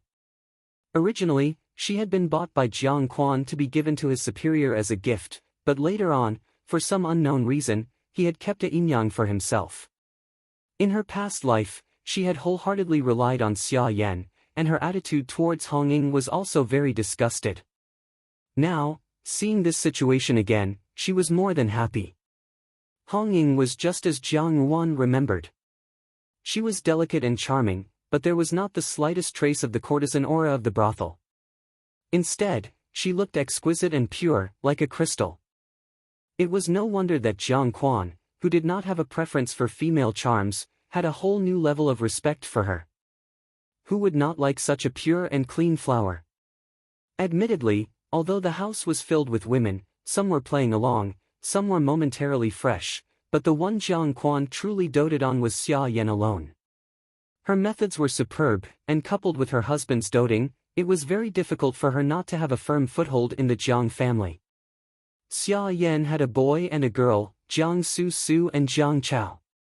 Xia Yan explained, "Master brought Chao, to Lord Wang's Fu today. I'm afraid that Wan will only be able to see them in the evening." It was no wonder that she had not seen Jiang Chao's figure in the main hall. Jiang Quan wholeheartedly wanted to bring Jiang Chao into his official career, so he often brought her to the homes of his colleagues. From a young age, she had personally taught him, which was poles apart from his cold attitude towards Jiang Xing. As soon as she thought of her eldest brother, Jiang Ruan's gaze became slightly pained, and she unconsciously clenched her fists in her sleeves. She took a deep breath in her heart before she smiled lightly and said, "There is no need to do all this for me. I am originally a member of the Jiang Fu, so going home is just like going home normally." When the surrounding people heard her words, they all fell silent. Jiang Su Su smiled and said, "Dejijie is right. It's just that Dejijie has just returned to the Fu, and there have been many changes in the Fu these past few years. Why don't we let the moms explain in detail to Dejijie, so that Dejijie won't be able to recognize the way?" Jiang Li also giggled and said, "I'm just afraid that Dejijie will get used to those interesting mountain paths, and will not be used to walking on our Jiang Fu's roads." Jiang Ruan smiled faintly and said, "How could that be? How could that be? Every blade of grass and every tree in the Jiang Fu, along with the blood and tears of her previous life, had long been deeply embedded in her heart. Every person and every place here would always exist in her nightmares. Every time she woke up from the nightmares of her previous life, every scene in her dreams would remind her of what kind of hell the Jiang Fu was. She had planted a seed of vengeance here, and now that the seed had been planted, it was just waiting for it to slowly sprout." Chapter 33. Mei Qing Yuan was the courtyard where Zhao Mei used to live. Every blade of grass and every tree had been meticulously taken care of by Zhao Mei. The feng shui master had also come to take a look. After Zhao Mei passed away, Ruanju was converted into Yan Hua Yuan, where Jiang Su Su and her daughter lived. Wang Momo, who led the way for Jiang Ruan, was one of Xia Yan's people. Her pair of shrewd triangular eyes kept sizing up Jiang Ruan and the others, and her mouth did not stop. Eldest Miss does not know, but now that there is a new person in the courtyard, and second Miss is getting on in years, she has also been allocated an independent courtyard. Now that there is a shortage of rooms, eldest Miss's room was specially ordered by Furin. I do not know if eldest Miss will like it. As Lu Zhu walked, she looked around. Because she was a new servant girl, the surrounding servants only thought of her as a country girl who had not seen the world, and were curious about the Jiang Fu. When they reached a courtyard, Wang Momo smiled and said, "This is it." Jiang Ruan looked around. The courtyard was not big, but she did not have any servants around, so it was more than enough. The inside could be considered clean. When she pushed the door open and walked in, the room was clean and tidy, with all the usual furniture. It was many times better than the one in the estate. Seeing this, Lian Xiao and Bai Ji breathed a sigh of relief and helped to arrange the luggage. Wang Momo saw Jiang Ruan standing in the room, deep in thought, and moved closer to her with a smile. Although this courtyard is a bit remote, it is peaceful. 4th Mrs. Courtyard is not far from here.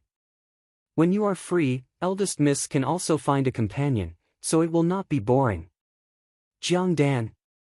Jiang Ruan smiled slightly. I think this courtyard is not bad, thank mother for me, but since this is the courtyard I live in, I also want to change the courtyard's name. I will have to trouble Momo to pass on this to mother for me. Wang Momo smiled in response, and Jiang Ruan walked out of the room to the courtyard's front door. Above the courtyard's door hung a plaque with 3 large words, Fu Ping Courtyard. What a good Fu Ping courtyard. Xia Yan could indeed read people's minds. If these 3 ordinary words had appeared in her previous life, she would have been depressed for a long time. But now, this Fu Ping courtyard should have another name. In the evening, Wang Momo came over again. Firstly, it was to pass on Xia Yan's message that since the courtyard had been given to her, she could change the name as she pleased. Secondly, it was because Jiang Quan and Jiang Chao had returned a little late today and would not be eating together. Thus, she was allowed to eat by herself. The daughter had returned to the mansion, but her father wasn't even willing to see her. One could imagine how cold he was. Hearing Wang Momo's words, Bai Ji and Lian Xiao's hearts turned cold. Currently, the person closest to Jiang Ruan in the Jiang Fu was Jiang Quan, but now that Jiang Quan had slapped her in the face like this, Jiang Ruan's days in the future would be even more difficult than they had imagined. While Bai Ji and Lian Xiao were preoccupied with their own thoughts, Lu Zhu stood beside Jiang Ruan, who was writing, and said rather happily, "Miss handwriting is really beautiful." 2 large characters were written on the snow-white rice paper, Ruanju. It was truly imposing. It was said that seeing the words was like seeing the person. The strokes of the words were smooth, yet there was a faint sharpness to it. It was as if she had hidden the melancholy in her heart under a calm appearance. At first glance, she looked as kind as water, but in fact, she was full of murderous intent. "You can read?" Jiang Ruan asked Lu Zhu. Lu Zhu shook her head. "I can't read, but this servant knows that Miss handwriting is good." Jiang Ruan laughed in spite of herself. Xia Yan, who was once the most talented woman in the Great Jin dynasty, had easily agreed to change the name of the courtyard. She appeared to be very magnanimous, but in reality, she wanted to see Jiang Ruan make a fool of herself. She wanted to change the words on the plaque, but she had just returned to the Fu and did not have a single copper coin, so she could only write it herself. However, since she had entered the rural residence at the age of 5, no one had taught her how to read and write. Everyone thought that she had long since become an idiot who could not read a single word. If she could really write it, who knew how to make a fool of herself? Lu Zhu doubtfully asked, "Miss has never learned how to read in the rural residence, how did you learn?" How did she learn? Jiang Ruan's gaze fell on the xian paper in front of her. In her previous life, she had also been taught by Xia Yan to become an idiot beauty. All she had learned was to play the zither and dance. So much so that whenever the common people of the Great Jin dynasty mentioned her, they would despise her and say, "That idiot beauty only knows the skills of a lowly singer. She's much worse than that talented younger sister of hers." Ever since she had been sent to the palace, there were countless women who were skilled in dancing and the zither. In order to gain favor, she had been forced to undergo many devil-like training. Among them, learning how to write had been personally taught by the 8th prince. At that time, under the reign of Petals, he had taught her how to hold a brush and write on the snow-white xian paper, "Exquisite sieve with red beans, deep in the bones of yearning, do you know these touching words?" Who would have thought that it was just a play? Now, it seemed that she should thank the 8th prince. The 8th prince's handwriting was one of the most distinguished in the Great Jin dynasty. He had always said that her handwriting was soft and not firm enough, which was why she had ultimately lost her life. Now, her handwriting was still smooth and soft, but she did not know whether he could see the murderous intent within it. Jiang Ruan smiled, picked up the xian paper from the table, blew on it, and handed it to Lu Zhu. frame it and mount it on the courtyard gate. Bai Ji and Lian Xiao looked at it and laughed. Ruanju, what a good name. Mrs. Handwriting is so good, if only eldest young master could see it. After saying this, they realized that they had said the wrong thing and looked at Jiang Ruan with some unease. Jiang Ruan's gaze paused. When Zhao Mei had passed away, she had been sent to the rural residence. Jiang Xing had knelt in the ancestral hall for a day and a night, but in the end, he had not been able to change Jiang Quan's mind. In a fit of anger, Jiang Xing had thrown himself into the army camp. Before he left, he had repeatedly warned her that she must return home in glory so that no one would dare to bully her. During those unbearably painful days, Jiang Xing had been her only pillar of support. Later, on a certain day in the rural residence, news came from the Jiangfu, but it was said that Jiang Xing had died on the battlefield, and not even his bones were left. She suddenly remembered that in her previous life, when the news of his death came, it seemed to have happened 2 years later. Now, it was still 2 years ago. Could there still be a turning point? Thinking of this, Jiang Ruan suddenly became excited. If Jiang Xing was still alive, then she would not be alone in this world. But how could she know whether Jiang Xing was still alive? And how could she reverse his fate? Lian Xiao saw Jiang Ruan's tightly knitted brows, her expression unreadable, and worriedly asked, "Miss?" "Lian Xiao, when mother passed away, I was bedridden and did not know what was happening outside. I only knew that eldest brother had knelt in the ancestral hall for a day and a night. Later, eldest brother bid farewell to me. You and Bai Ji were both outside. Let me ask you, do you know which military master eldest brother had pledged his allegiance to?" Lian Xiao stared blankly and looked at Bai Ji. She shook her head and said, "This eldest young master did not say, so this servant does not know either. However, this servant remembers very clearly that at that time, the Hu people were stirring up trouble at the border. The Chen family army and General Guan were both recruiting new soldiers, but I do not know which one it was." Chapter 34. The first day back at the Jiangfu passed amidst the turbulent undercurrents. The weather was excellent the next day. Early in the morning, Lian Xiao and Bai Ji went to inquire about Jiang Xing. Because Lu Zhu knew nothing about the past of the Jiangfu, she would not be able to help, so she simply stayed by Jiang Ruan's side and took care of the matters surrounding Ruanju. The sunlight shone through the window and filled the room. Lu Zhu sat at the door doing her embroidery and said with a smile, "The weather is good in the capital. The sun is more comfortable, and the people are steady under the sun." Jiang Ruan declined to comment. The courtyard of Ruanju was already very remote, and there were not many places where the sun shone. It was much worse than the previous Meiqing Yuan. The sunlight in Meiqing Yuan was truly beautiful. When Zhao Mei was still alive, she would lie on Zhao Mei's knees and watch Jiang Xing practice his swordplay. The locust flowers fluttered down, and that scene could be called beautiful. Now, things remained the same, but the people had changed. Zhao Mei had long passed away, and Jiang Xing's fate was unknown. In the world, she was the only one left. Jiang Ruan tucked a strand of hair behind her ear and continued to read the book in her hands. At this moment, Bai Ji hurriedly walked in and said in a low voice, "Miss, it's not good. Lian Xiao and the people from Yanhua Yuan are quarreling." "What happened?" Jiang Ruan frowned. Although Lian Xiao is impatient, she knows what's good for her. Why would they quarrel on the first day? Lu Zhu also put down her embroidery and looked at Bai Ji.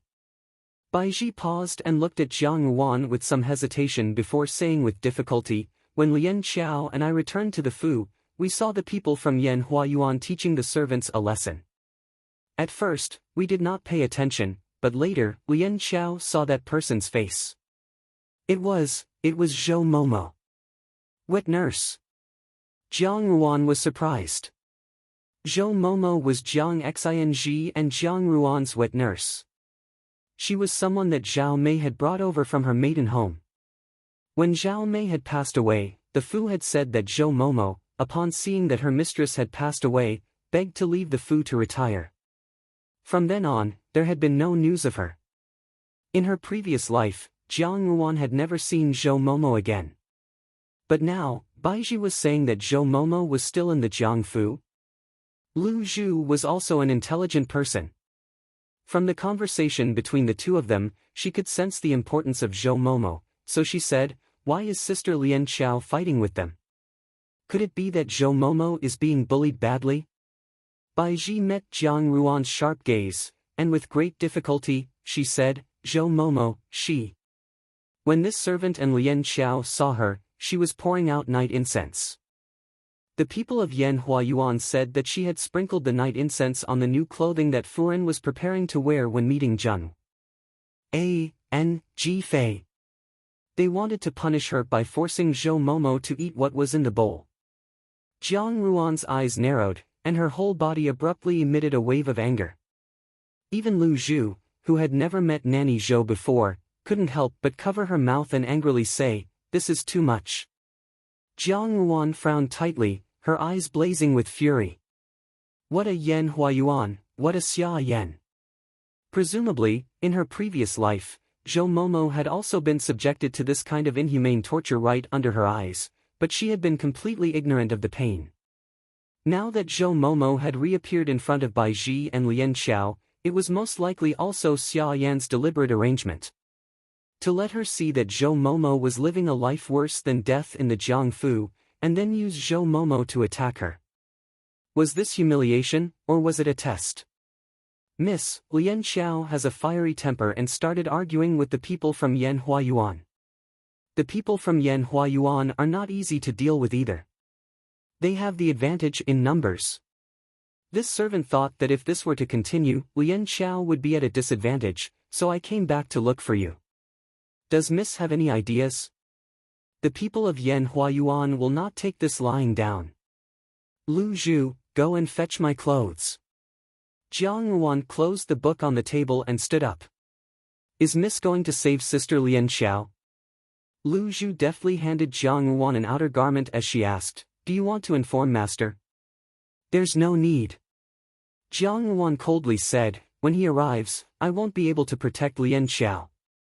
Baiji was startled. Is Miss going to clash with the people of Yan Huayuan? Others have already come to bully us to our doorstep. Could it be that we are going to be a tortoise that withdraws its head? Jiang Ruan glanced at her and said indifferently, "Since they have come to provoke us, how can we not meet them head-on?"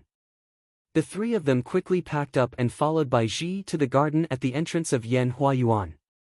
From afar, they could see a group of servant girls surrounding two people in the middle.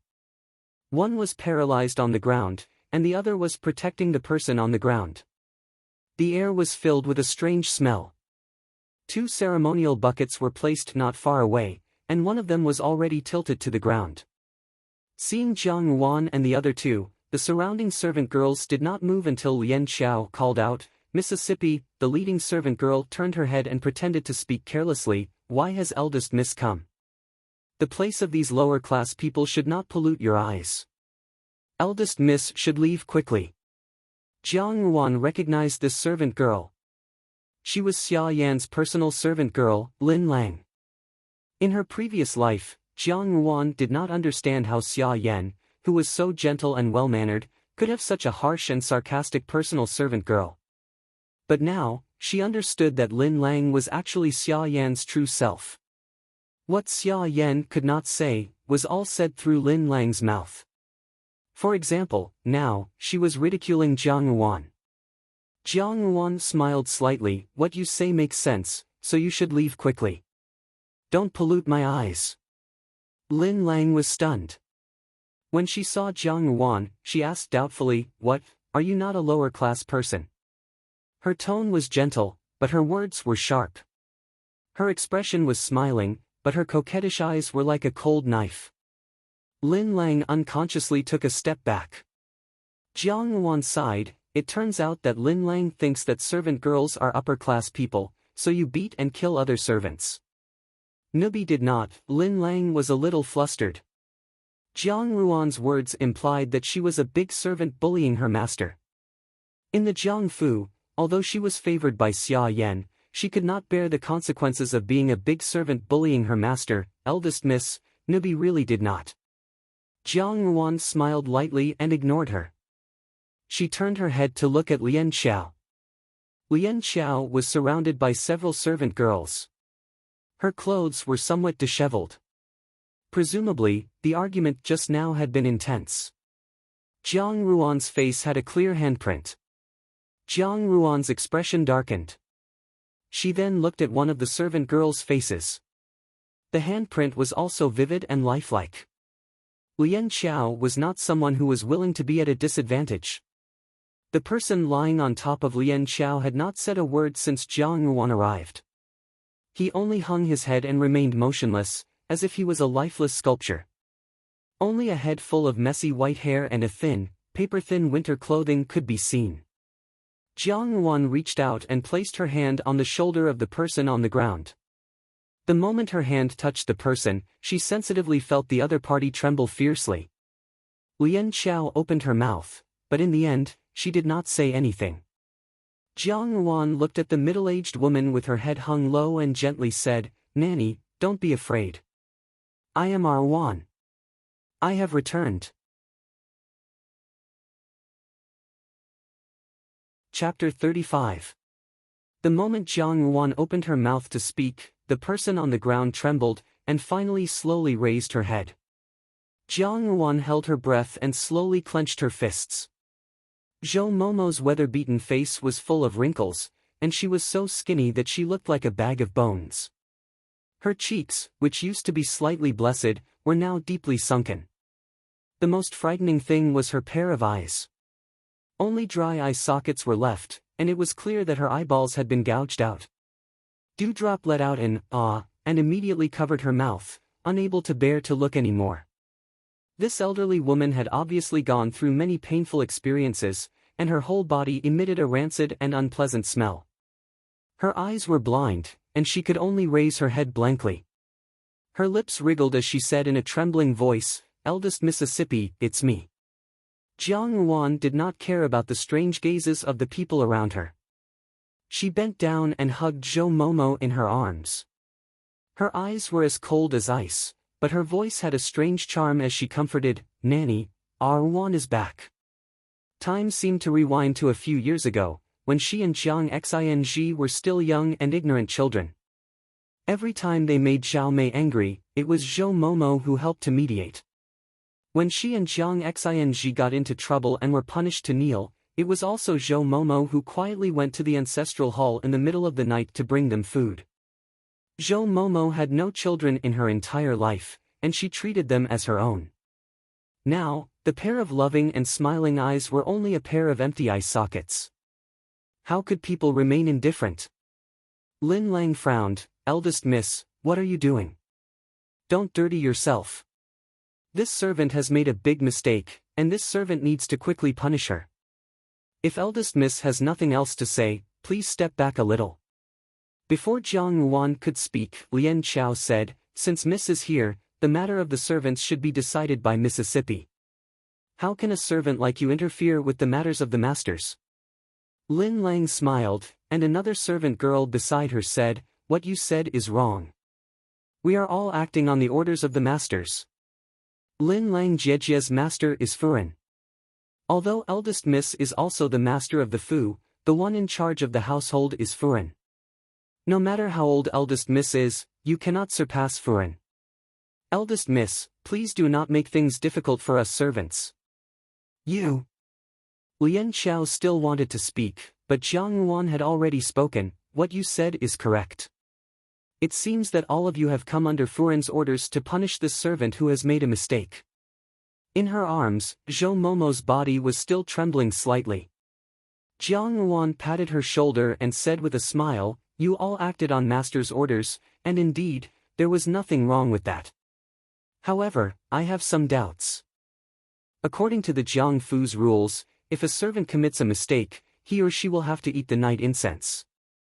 Lin Lang, you have been in the mansion for a long time. Can you tell me which one it is?" Lin Lang stared blankly. She had not expected that Jiang Ruan would play catch words with her. It was just a perfunctory remark. How could there be any family rules? For a moment, she couldn't think of a reply and simply said, "Eldest young lady, this servant doesn't remember." This servant was just following Furin's instructions. Lin Lang's thinking of kicking the ball to Xia Yan was also very simple. It was nothing more than seeing that Jiang Ruan was not in a good position to oppose Xia Yan. Today, she had stood up for Zhou Momo, and had probably already violated Xia Yan's taboo. However, since it had already been made clear that pretending to be deaf and mute would not work, if she did not blow up the matter, how could she end it? Xia Yan had started the game, but it was not up to her to end it. Jiang Ruan smiled slightly, then, "Lin Lang, what you mean is that Furin has committed a mistake, is that right?"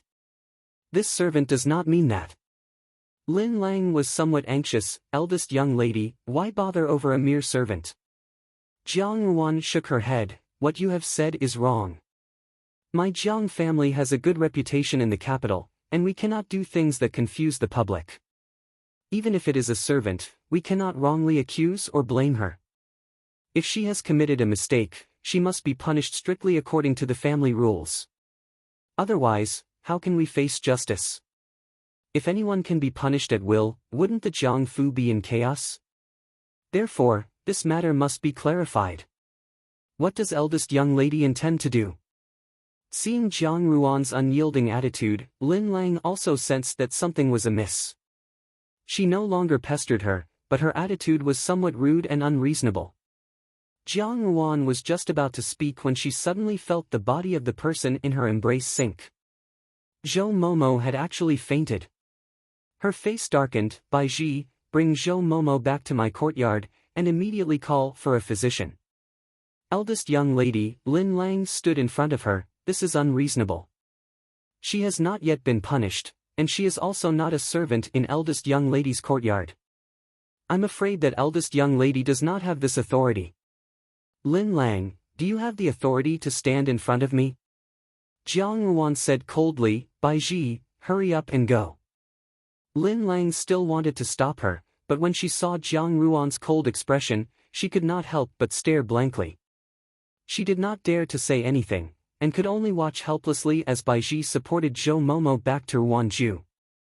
Jiang Ruan looked at her and said faintly, "Lin Lang, there are some things that I do not have the authority to do, and I do not know whether Furin has the authority, but there is someone who definitely has the authority." Lin Lang stared at her blankly. "Lin Lang, go and invite Furin, we will meet at Guilan Yuan." Guilan Yuan was the courtyard of the old Jiang madam, Jiang Quan's mother. Jiang Quan was born of the Jiang family's concubine, and after the concubine died, he was raised under the mother's name. Both of them could be considered a loving mother and a filial son, so the old Jiang madam's position in the Jiangfu was unquestionable. In her previous life, Jiang Ruan was not familiar with the old Jiang madam. Because Xia Yan and Jiang Su always said that this old Jiang madam had an eccentric temperament, she rarely got close to the old Jiang madam. In her memory, the old Jiang madam was a person who paid great attention to rules. Although she was not warm to Zhao Mei at first, after Jiang Quan married Xia Yan, he was always reluctant to leave Xia Yan's courtyard, and was severely reprimanded by the old Jiang madam. In her previous life, when she had reached the marriageable age, everyone had approved of her entering the palace in place of Jiang Su. Only the old Jiang madam had objected. However, at that time, her body was already withering and decaying, and she was bedridden, so no one listened to her. But now, there were still a few years before she reached the marriageable age, and it was the glorious period when the old Jiang madam was in charge of the Jiangfu's affairs. However, she did not know whether Xia Yan's methods would be enough in front of the astute and powerful old Jiang madam when she was young. Guilan Yuan was located in the western part of the Jiangfu, and it was the furthest from Jiangwanju. The servant girl who had gone to report came back with the old Jiang madam's personal servant girl, Kai Quebec. When Kai K saw Jiang Ruan, she was shocked. In the past, when Zhao Mei was still around, this most unfavored eldest young miss had been extremely distant from the old Jiang madam.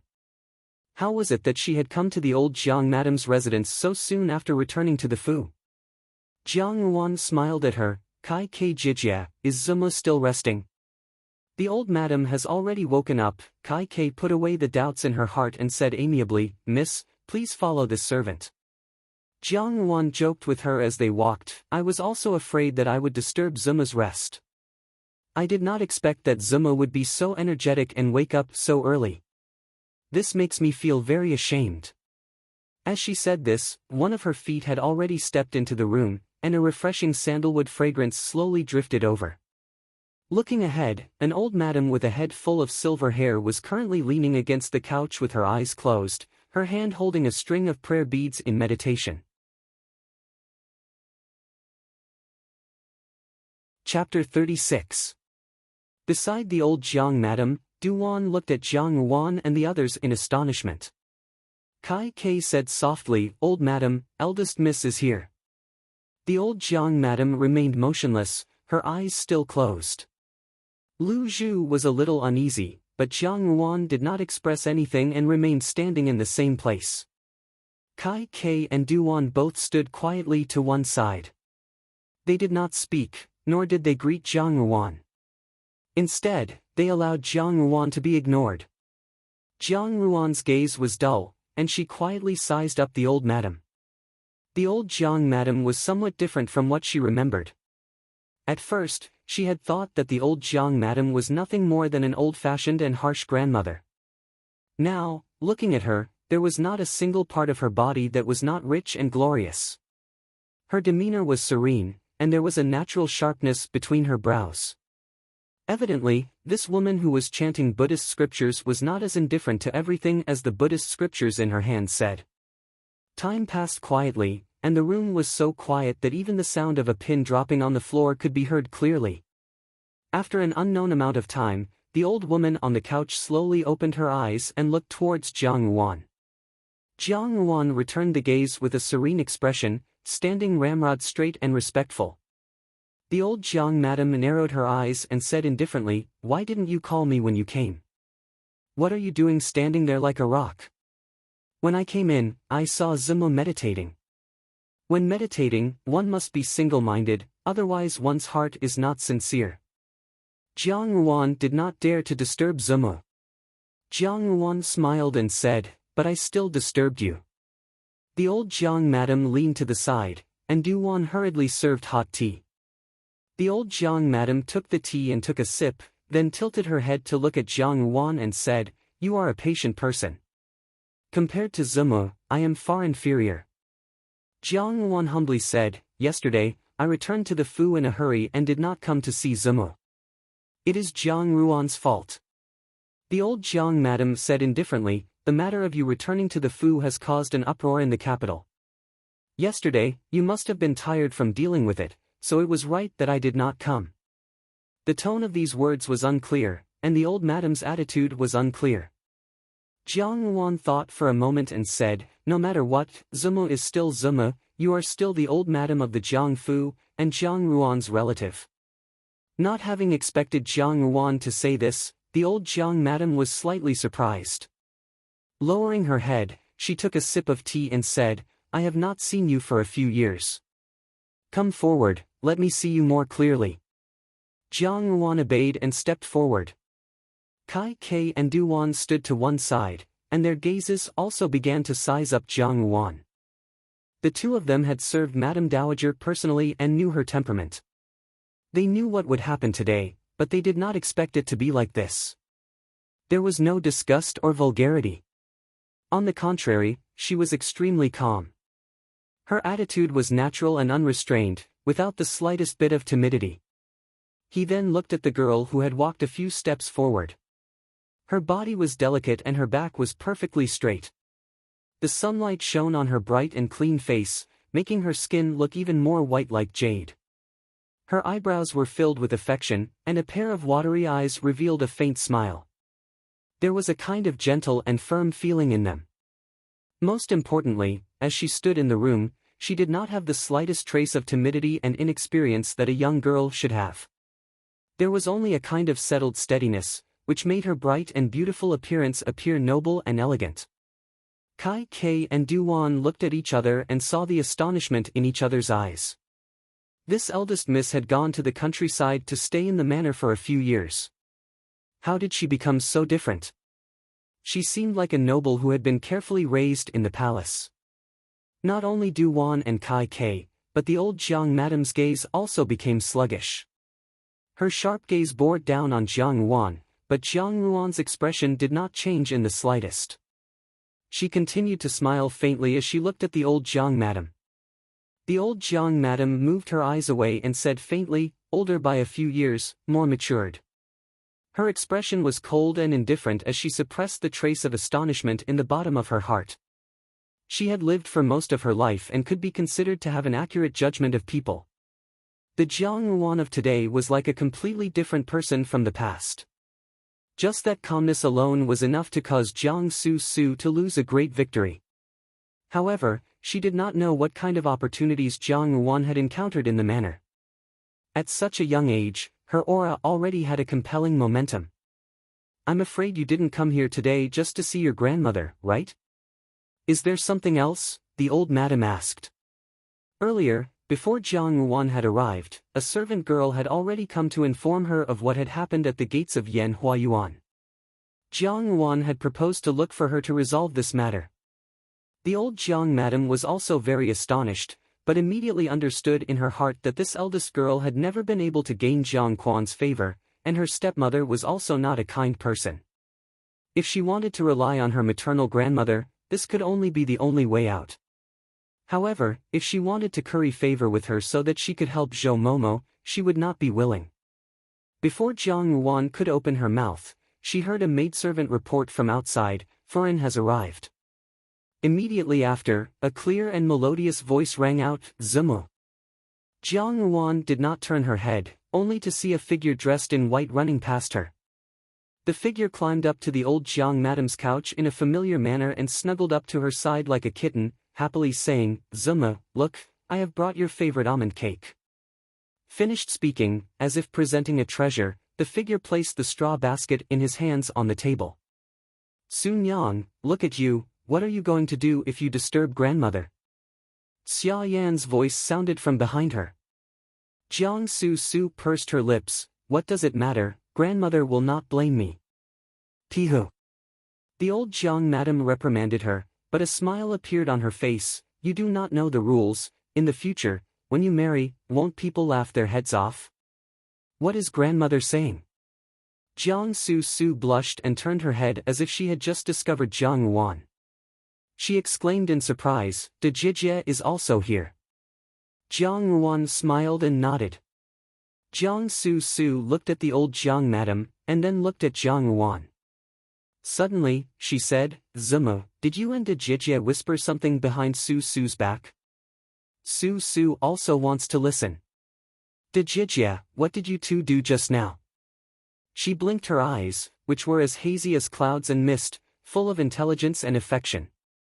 Her captivating red mole was like a small flower, and her posture was innocent and pure, as if she was a fairy that had fallen into the mortal world. The old Jiang madam did not speak, and only faintly cast her gaze towards Jiang Yuan. Kai Ke glanced at Jiang Yuan with some worry. This room was bustling, but eldest miss seemed to be alone. It was cold and cheerless, and there was not even anyone who could help or say a word. Xia Yan smiled, "Sun Yang, don't talk nonsense, you're De Jijie." Without waiting for her to finish speaking, Jiang Yuan sighed softly, and her voice was light and gentle as she slowly said, "Sun Yang is wrong. Today, I have only come to see grandmother. Sun Yang, you also know that I have stayed in the rural residence for a whole 5 years, and it has also been 5 years since I and grandmother have seen each other. Buddhist scriptures stress on perfection, and I feel that nothing in the world is more perfect than a family reunion. I am not like you, Sun Yang, who can enjoy this kind of perfection at all times. For me, meeting today is the most perfect moment in these 5 years. I have not whispered anything to grandmother, just wanted to see my relatives."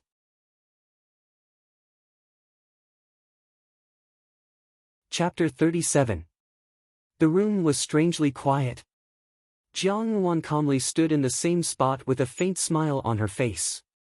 However, her gaze seemed to penetrate a layer of sadness. Compared to Jiang Su's pitiful demeanor, her quietness made people want to probe deeper. Xia Yan's smile had already frozen on her face, and her hands, hidden in her sleeves, were tightly clenched into fists. Jiang Ruan's words did not seem to be a big deal, but she calmly criticized Jiang Su's rudeness. Who could make things difficult for a girl who had just returned home and longed for affection? Sure enough, she saw the old Jiang madam's gaze soften as she looked at Jiang Ruan. Before Jiang Su could react, she heard the old Jiang madam's displeased voice ring out, "Sun Yang, your Dejijia has just returned home. It is only right and proper for her to visit me, her grandmother. You are not allowed to cause trouble." Jiang Su was momentarily stunned. It was true that her words just now had been deliberately directed at Jiang Ruan, but she was also certain that the old Jiang madam would not blame her. All these years, she had been obedient and sensible, and the old Jiang madam had doted on her dearly. However, today was the first time that the old Jiang madam had gotten angry at her.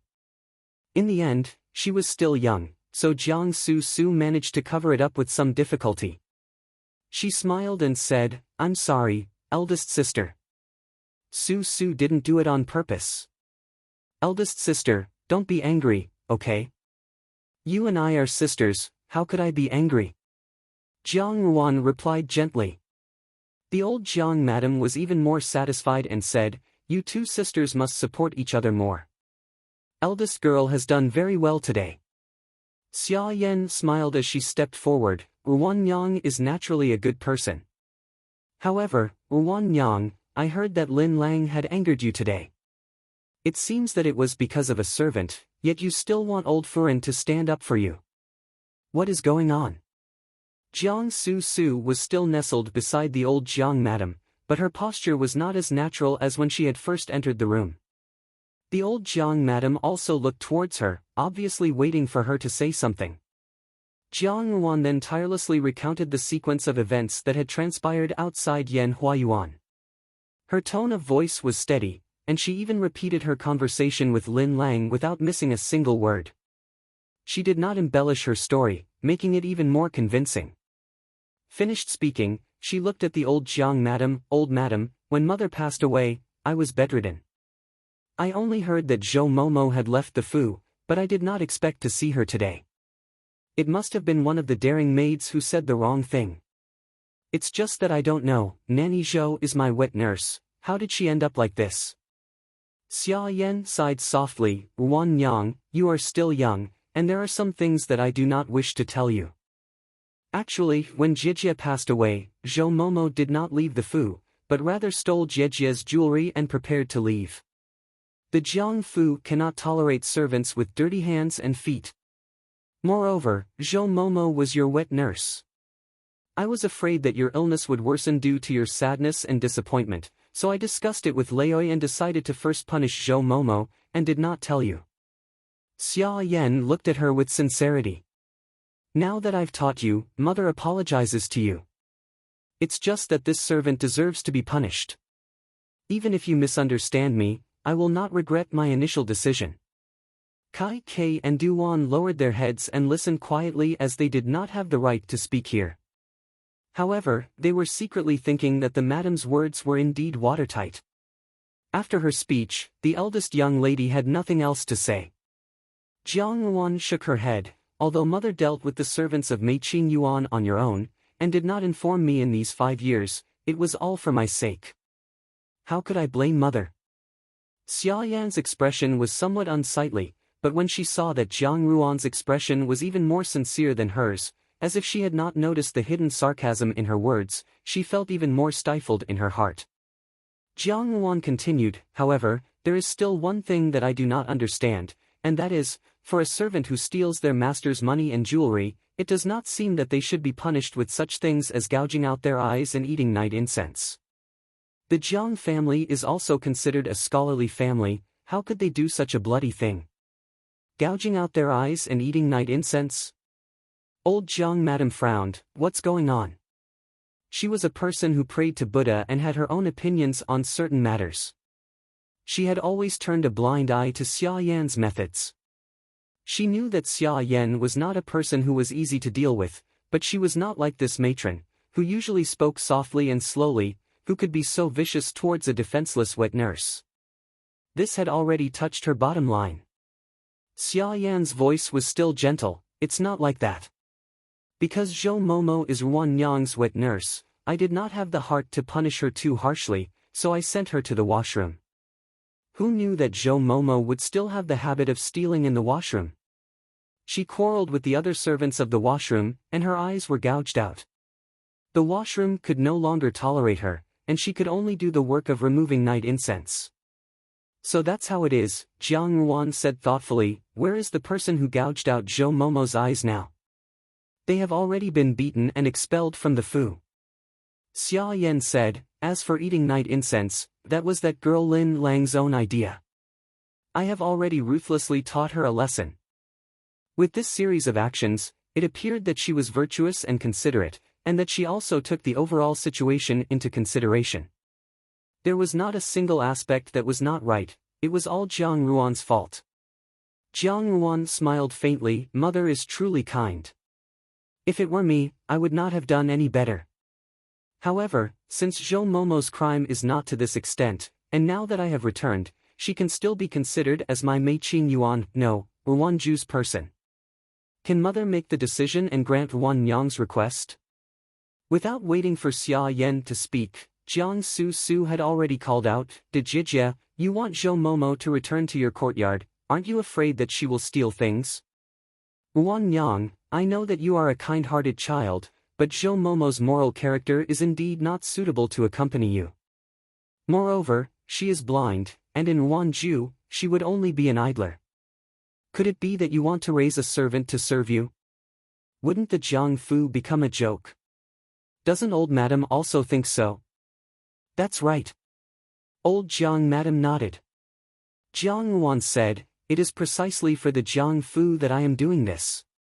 The Jiang Fu has always been clear about right and wrong, and their conduct is also extremely disciplined. Now, Zhou Momo, a perfectly fine person, has had her eyes gouged out under everyone's noses. Next time, will it be someone else?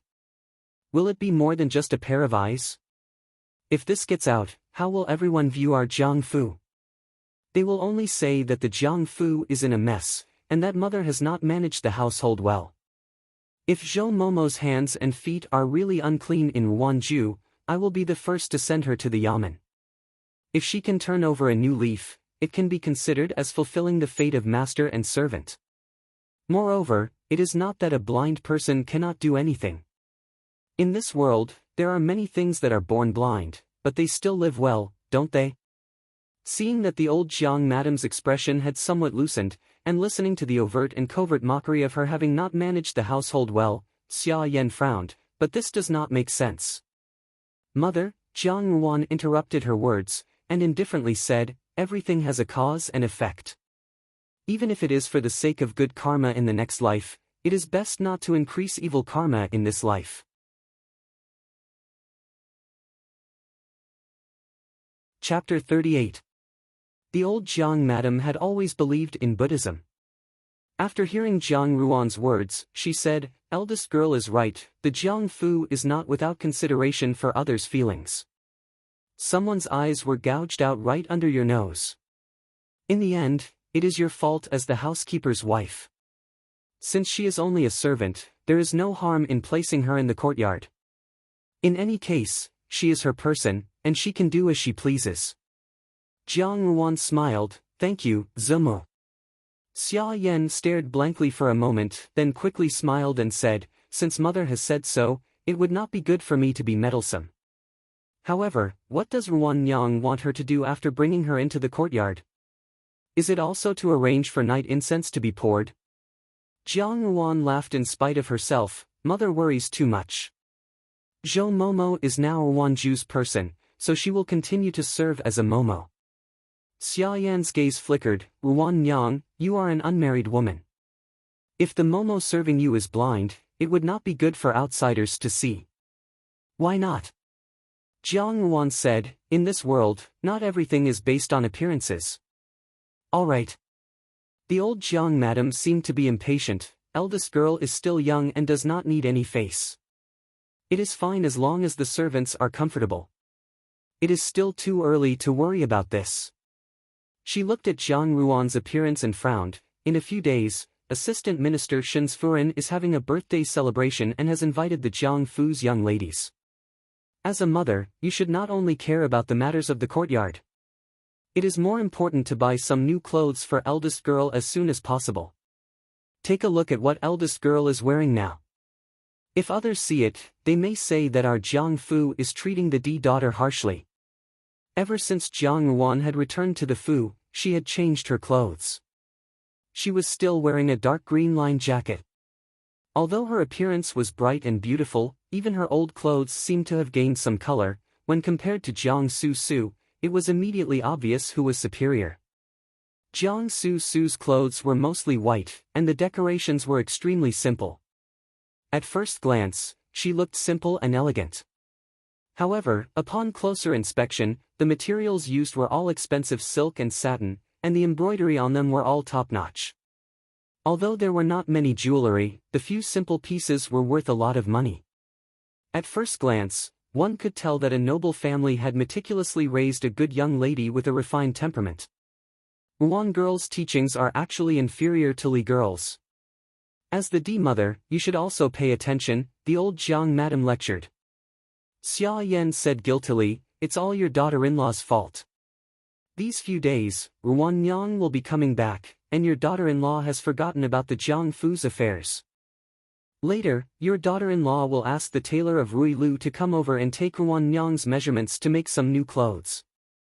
As the D daughter of the Jiang Fu, how can she not be stylish? Not only did these few words indicate that she had worked hard for the Jiang Fu over the past few days, but she also said that she would immediately hire a tailor. Being able to see the big picture and admit that she had made a mistake, the old Jiang madam's expression softened considerably.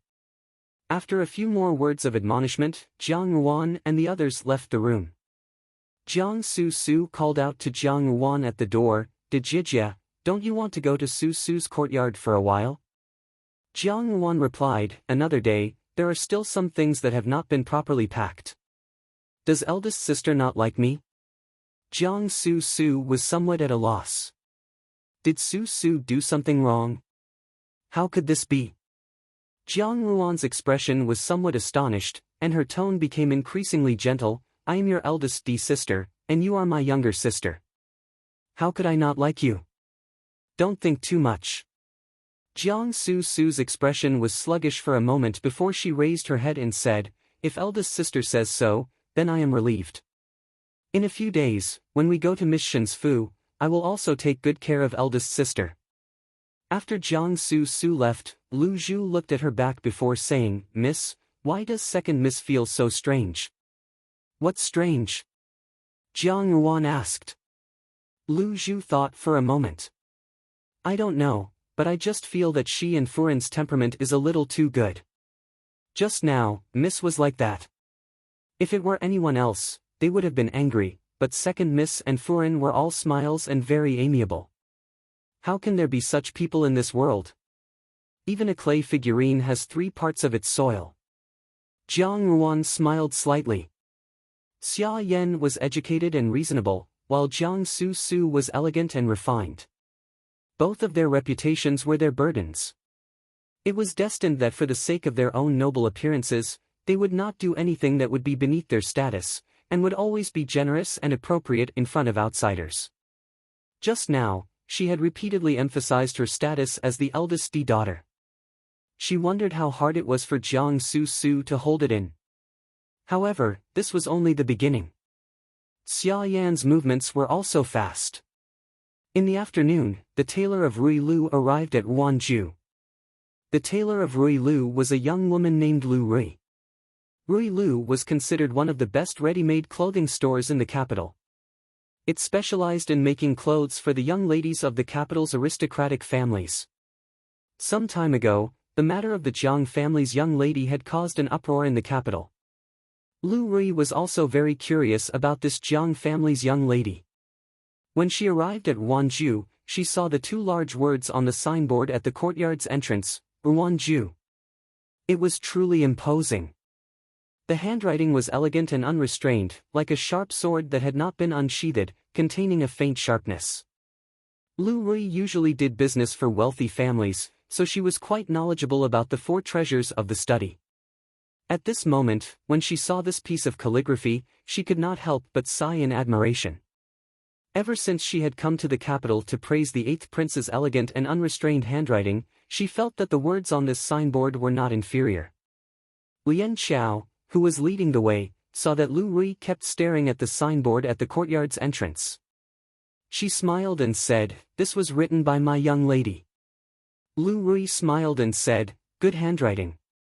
It was said that seeing the handwriting was like seeing the person. Lu Rui also had a good impression of this Jiang family's young lady, who she had never met before. After entering the room, Lian Xiao said, "Young lady, Lu Gugu of Rui Lu has arrived." Jiang Ruan put down the book in her hands and looked up. Lu Rui was stunned for a moment. Even though she had seen countless beauties in the past few years, she could not help but be startled when she saw Jiang Ruan. Jiang Ruan must have been tired from reading earlier. Her whole body leaned against the soft couch, as if her whole body had softly sunk in. When she looked up, there was a trace of unconsciously languid indolence. However, in her upturned charming eyes, there was a trace of coldness that had not yet been restrained. She was like a cold and elegant rose, with a kind of cool allure. She smiled at Lu Rui, and in an instant, the coldness disappeared.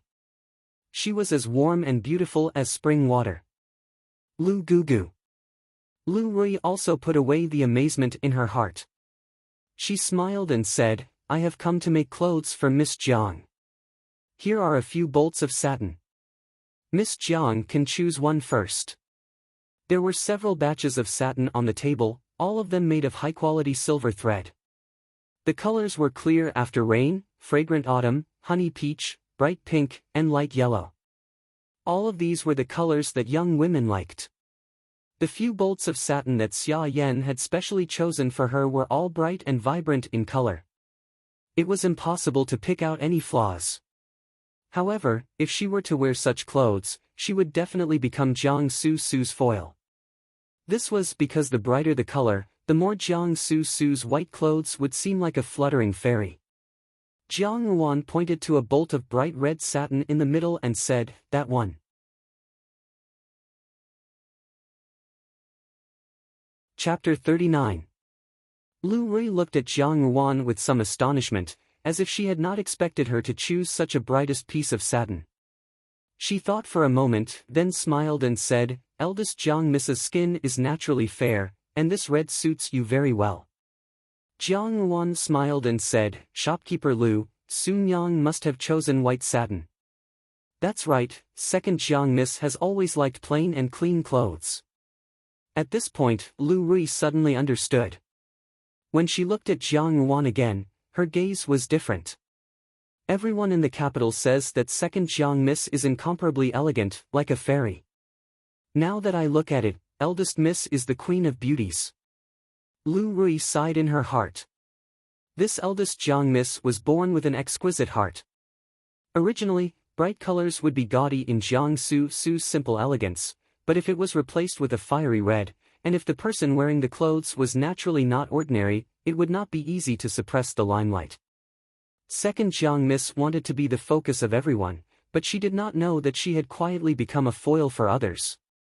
Lu Rui was a straightforward person, and in addition to her previous favorable impression of Jiang Ruan, she now admired her even more. She said, "Eldest Miss, please be at ease. When the time comes, the clothes from Rui Lu will definitely satisfy eldest Mississippi. When you go out, you will definitely be the most eye-catching one." Jiang Ruan also smiled and said, "Many thanks, shopkeeper Lu." A few days later, the clothes from Rui brothel were delivered to him. Because the clothes were made for the young ladies of the Jiang family, they were all placed in old Jiang Madame's Gui Lan Yuan. By the time Jiang Ruan and Lian Xiao arrived at Gui Lan Yuan, Jiang Su was already there. When she saw Jiang Ruan, she smiled and said, "Is eldest sister also here to look at the clothes?" Jiang Ruan nodded, only to hear Jiang Su say, "It's just a few pieces of clothes."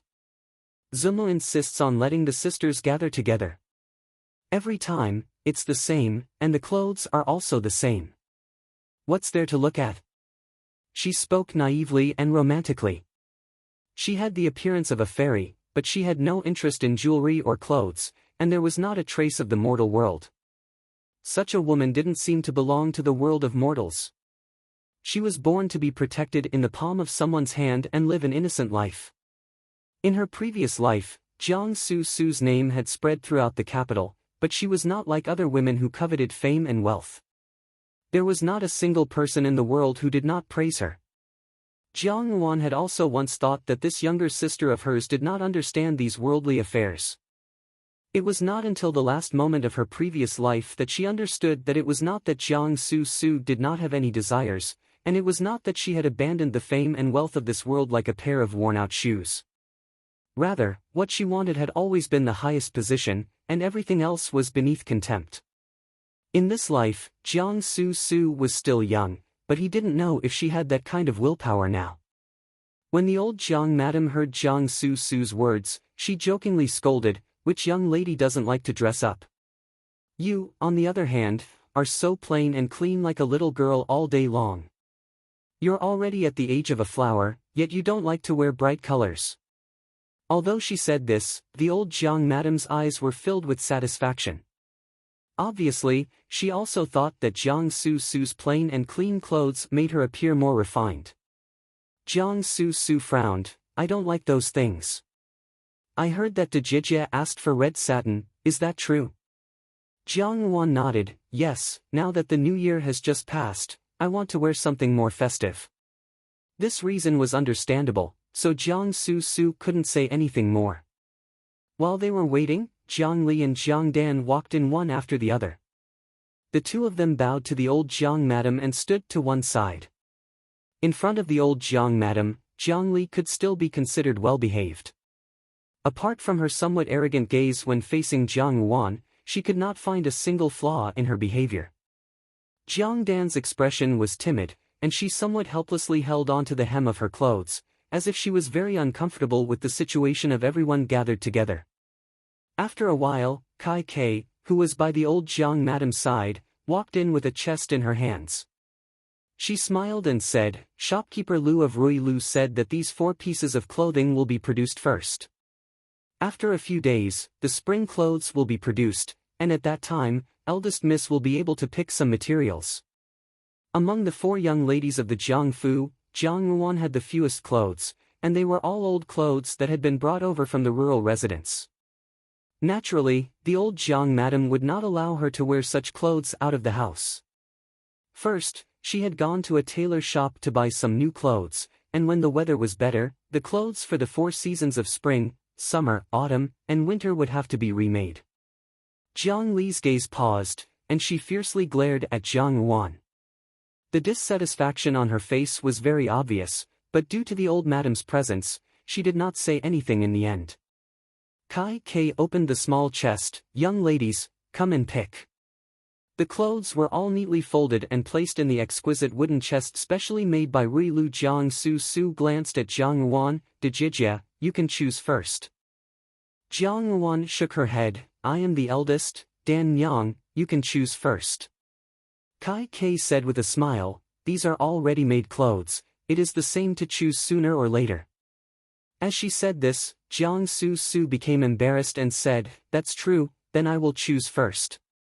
What Jiang Su took out from the chest was indeed a snow-white fragrant fox fur coat with embroidered edges. At the waist was a palace white embroidered brocade skirt, and on the outside was a silver mouse waistcoat. The style was exquisite and unique, but it did not appear cumbersome, yet it exuded nobility. Even if Jiang Su wanted to show that she did not care about the clothes, when she saw the ready-made clothes, she could not help but reveal a trace of a smile. When Jiang Li saw Jiang Su's clothes, a trace of unhappiness flashed in her eyes. However, the clothes of the D daughter of the Jiangfu had been made with more effort than the clothes of the Shu daughters.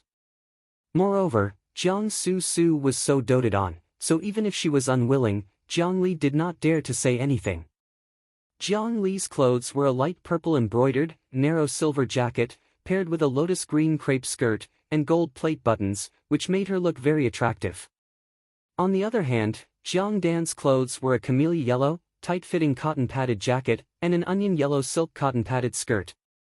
It was simple and bright, but it greatly complemented Jiang Dan's timid and lovable temperament. Jiang Li and Jiang Dan's clothes were actually very beautiful, but compared to Jiang Su's, they were probably inferior. If the three of them stood together, in the eyes of outsiders, they would only see Jiang Su's elegant and refined charm. Jiang Li was also aware of this point, so when she saw the clothes, she did not seem happy. Jiang Dan, on the other hand, was extremely happy, and her eyes were full of joy. Jiang Ruan's clothes were at the bottom, so Kai Ke helped her take them out and shake them open. They saw a bright red, narrow silver jacket, embroidered with hundreds of butterflies and flowers, a jadeite, flowery satin skirt, and a pair of fragrant goatskin boots with gold pinched into the clouds. When everyone saw clearly, Jiang Su cried out in surprise, "It's actually so bright." Although young ladies liked brightly colored clothes, they were more willing to wear soft and beautiful pink and peach colors, and rarely tried this kind of watery red. Firstly, it was because watery red clothes were mostly suitable for those women with fiery temperaments. If a gentle woman wore red, it would always feel that something was missing. Secondly, in this fu, Jiang Su liked white the most, so wearing red next to her would definitely create a strong contrast. Jiang Li and Jiang Dan's beauty were not as good as Jiang Su's. If they had chosen red, standing next to Jiang Su, they would definitely have made a complete fool of themselves. However, Jiang Ruan had chosen such a warm and fiery red. Chapter 40. Jiang Li laughed. Why did big sister choose a completely different color from second sister? Now that the two of them are standing side by side, interesting. Jiang Su stared blankly for a moment, then smiled and said, "De Jijie will definitely look better in red than Sun Yang. It's also very festive." Although she knew that Jiang Ruan had chosen a bolt of red satin, she had not expected that Ri Lu would make such a complicated and gorgeous dress. However, this somewhat comforted her heart. A young girl would certainly not be able to suppress such a gorgeous and complicated red dress. Even if Jiang Ruan's appearance was bright and beautiful, when she wore this dress, she would only be suppressed by the momentum of the dress. Instead, she would appear somewhat top-heavy and very tacky. Jiang Li had the same thoughts as Jiang Ruan. She looked at Jiang Ruan with a hint of schadenfreude in her eyes, but her mouth said, "Shopkeeper Lu is really biased. The embroidery on De Jiejie's dress is so gorgeous, we can't compare. Only big sister would dare to wear this flower-like dress. Since I'm the eldest daughter of the Jiang Fu, it's better for me to dress more conventionally." Jiang Ruan smiled faintly. "The clothes that you have chosen also suit you very well. All the young ladies in the Jiang Fu are the best." Jiang Dan glanced at Jiang Ruan and whispered, "De Jiejie's clothes are really beautiful. I have never seen anyone in the Fu dressed like this." The old Jiang madam, who was seated, slightly narrowed her eyes and stared meaningfully at Jiang Ruan as she said, "The clothes are not bad, but there is still something missing. The eldest girl does not seem to have a cloak. Du Wan, when you return, retrieve that crimson crane cloak from my chest and send it to Ruanju." The crimson crane cloak had originally been part of the old Jiang madam's dowry, so it was naturally incomparably precious. However, Jiang Su had always liked the solemn white color, so she had never asked for it. However, this did not mean that she did not like it. Now that she saw that the old Jiang madam had gifted her own dowry to Jiang Ruan, she was astonished. Jiang Li's eyes had long since turned red, and she said sourly, "Zuma really dotes on De Jijie, giving such a good thing to her as soon as she returned." The old Jiang madam glanced at her, her tone of voice indistinguishable from joy or anger. "You have all been raised in the Jiang Fu, have your clothes and uses been short? The eldest girl has just come back and suffered a lot at the manor in the past few years. Look at her, she doesn't even have any decent jewelry on her." Jiang Su thought for a moment, then said, "Grandmother is right. De Jiejie, I still have a lot of jewelry at my place. Why don't you come to my courtyard to sit and choose some jewelry before leaving?" It's just that my jewelry is too plain, I don't know if you'll like it. Jiang Li couldn't be as generous as Jiang Su Su. Even if she wanted to pretend, she couldn't do it, so she simply turned her head to the side and pretended not to hear. Jiang Dan lowered her head and clutched the corner of her clothes tightly. She did not have as many jewelry as her two sisters. At most, the jewelry would be bestowed by Madame during the New Year and other festivals. Usually, she would accumulate them and pawn them off if she needed them urgently in the future. How can I take younger sister's things? Jiang Yuan said, it's alright, mother will definitely have it prepared for me. The old Jiang Madame's eyes flashed and she waved her hand, fine, all of you have received your clothes. Tomorrow when you go to Assistant Minister Shen's residence, you must dress up decently. My Jiang Fu's daughters are all well-bred young ladies from prestigious families. Second girl, your older sister has just returned to the capital and is not familiar with many people there. Tomorrow, you must take good care of her. When you are outside, all of you represent the Jiang Fu's reputation, so you must support each other. Jiang Su Su nodded, Zumo is right, Sun Yang understands. Jiang Yuan also nodded in agreement. After speaking for a while, the old Jiang Madame was about to meditate, so they each took their finished clothes and returned to the courtyard. In the end, Jiang Yuan did not go to Jiang Su Su's courtyard to pick out jewelry. Instead, she heard that Jiang Li had gone and taken some necklaces and hairpins.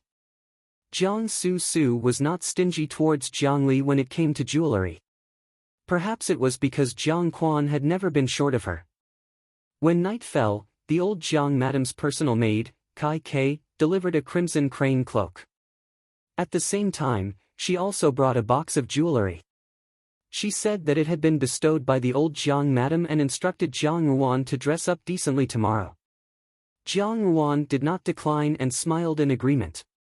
Then, she picked out a silver hairpin of average quality from the box and gave it to Kai Kei, thanking her for making the trip. At first, Kai Kei was unwilling to accept it, but in the end, she could not refuse and could only accept it with a smile. After Kai Kei left, Lian Chao said, now that the old madam is treating Miss so well, Mrs. Days can be considered to have ended and sweet has begun. This crimson crane cloak is very precious. For the old madam to give it to Miss just like that, it can be seen that the old madam's heart still dotes on our Mississippi. Bai Ji was also delighted. As she folded the crane cloak, she carefully examined the raw materials on top. Lu Zhu shook her head, I don't think so. Now that Miss has just returned to the Fu, the old madam wants Miss to dress decently and go to Assistant Minister Shin's house. Tomorrow's gathering will be attended by the noble young ladies of the capital. Our Miss has not returned to the capital for 5 years. This time, when she makes an appearance, she must let everyone know that the eldest Miss of the Jiang Fu is a proper beauty from a prestigious family. I reckon that this is the old madam's intention. Jiang Yuan flicked the lamp wick, Lu Zhu is right, this is the advantage of the title of eldest Miss of the Jiang Fu. Keep that box well, I'm afraid that tomorrow will not be so relaxing. In Guilan Yuan, Zhang Mama got up and served the old madam a cup of red dates and lotus seeds tea. The old Jiang madam took the tea but did not drink it. She only looked thoughtfully at the red dates in the teacup. Zhang Mama, what do you think of the eldest girl? Zhang Mama smiled, eldest miss was born beautiful, and now, her speech and mannerisms are also extremely graceful. It's just that her life is a little bitter, and Furin passed away early. She is an intelligent one, the old Jiang madam frowned, when she first returned to the Fu to see me, you did not see it.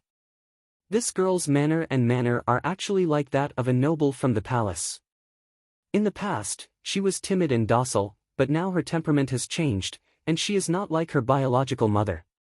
It's just that all these years, she has been in the rural residence. It's not like you don't know about the things that Xia Yan has done, so how could there be any good fruit for the eldest girl to eat? It's already good that she hasn't been raised into a cripple. How did she manage to achieve what she has today? Perhaps it's the same as you, Kai Kei, who was at the side, heard this and smiled, after all, she is your grandson. Back then, old madam was one of the top young ladies in the capital. Who didn't say that you were well-behaved, talented, and good-looking? Eldest Miss seems to be transparent, or perhaps she was born this way. Even in the rural residence, she can still have the bearing of one in the palace. You have a sweet mouth, the old Jiang madam scolded jokingly. I don't know what benefits that girl has promised you to actually speak up for her like this. I am not flattering eldest miss, I am trying to curry favor with the old madam, Kai K retorted. Jiang mama also laughed, old madam, don't worry so much. It is a good thing that eldest miss understands the rules. I think that she is one of the best young ladies in the capital. With such a person, the Jiang Fu can hold its head up high. The old Jiang madam nodded. I only hope that she can do better tomorrow. Chapter 41. The next morning, Lian Xiao woke Jiang Ruan up early. Jiang Ruan instructed by Ji to take care of Zhou Momo, so today, Lu Zhu and Lian Xiao accompanied her. After Lu Zhu served Jiang Ruan breakfast, Lian Xiao could not wait to help Jiang Ruan change her clothes. Lu Zhu laughed. Lian Xiao Jijie is so anxious, those who don't know would think that today's guest is Lian Xiao Jijie. Stupid hussy, stop spouting nonsense. See if I don't tear your mouth apart. Lian Xiao said, how many days has it been since our miss dressed up properly? I have long said that our miss is a beauty. Just thinking of the eyeballs that will fall off when our miss goes out, I can't help but be very happy. Jiang Ruan laughed, the beauty in the Jiang Fu is not me. Miss, are you talking about second miss? Lian Xiao was a straightforward person and said without a care, second miss appearance is good, but it is too light. It is fine now that you are younger, but if you get older, it will be somewhat boring if you continue to be so plain. How can she be as attractive as our miss? Jiang Ruan laughed in spite of herself. Do you know that the current trend in the capital is this kind of elegant and refined beauty? Someone like me is too gaudy. Lu Zhu, who was tidying up the things on the table, could not help but say, Miss, you are wrong. Scholars and poets all say that they love lotuses that grow out of the mud without being tainted, but the people of the world often spend a lot of money for a pot of loyang peony. Who would spend a lot of money for a pot of lotus in a pond? Lian Xiao nodded, exactly. Jiang Ruan shook her head and said no more. After Lu Zhu finished washing her hands, she had Jiang Ruan sit in front of the dressing table. Miss, what kind of hair do you want to comb? Up to you. Jiang Ruan said, as long as it is not rude. After going around in circles, the time it takes to burn a stick of incense passed. The carriages outside the Jiang Fu had already been prepared.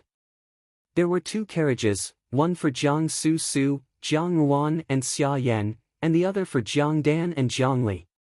The 2 carriages had to set off together for the Shenfu. Assistant Minister Shen and Jiang Quan had always had a good relationship in the officialdom. When Lian Xiao and Lu Zhu followed Jiang Ruan out the door, they could see from afar that Jiang Li and Jiang Dan had already arrived.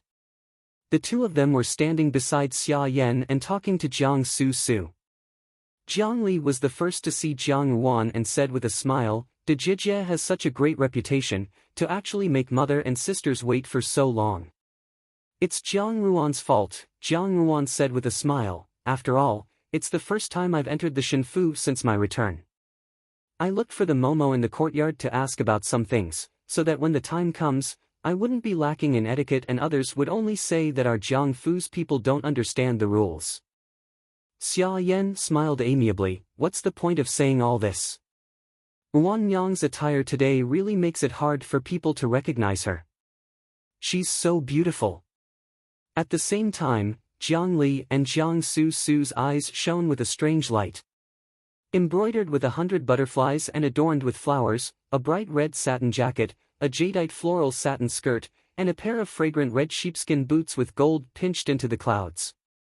Originally, they had thought that Jiang Ruan would not be able to suppress this kind of attire and would only make her look inferior.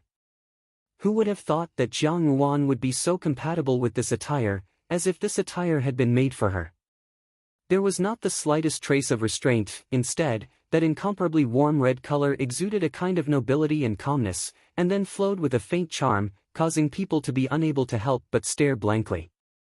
Everyone present only felt that this beauty was overbearing, and in front of them, this eldest young miss who was bullied and humiliated by others, was already a complete stranger. Jiang Yuan said with a smile, "These younger sisters are also very beautiful. Mother's words really do not flatter me."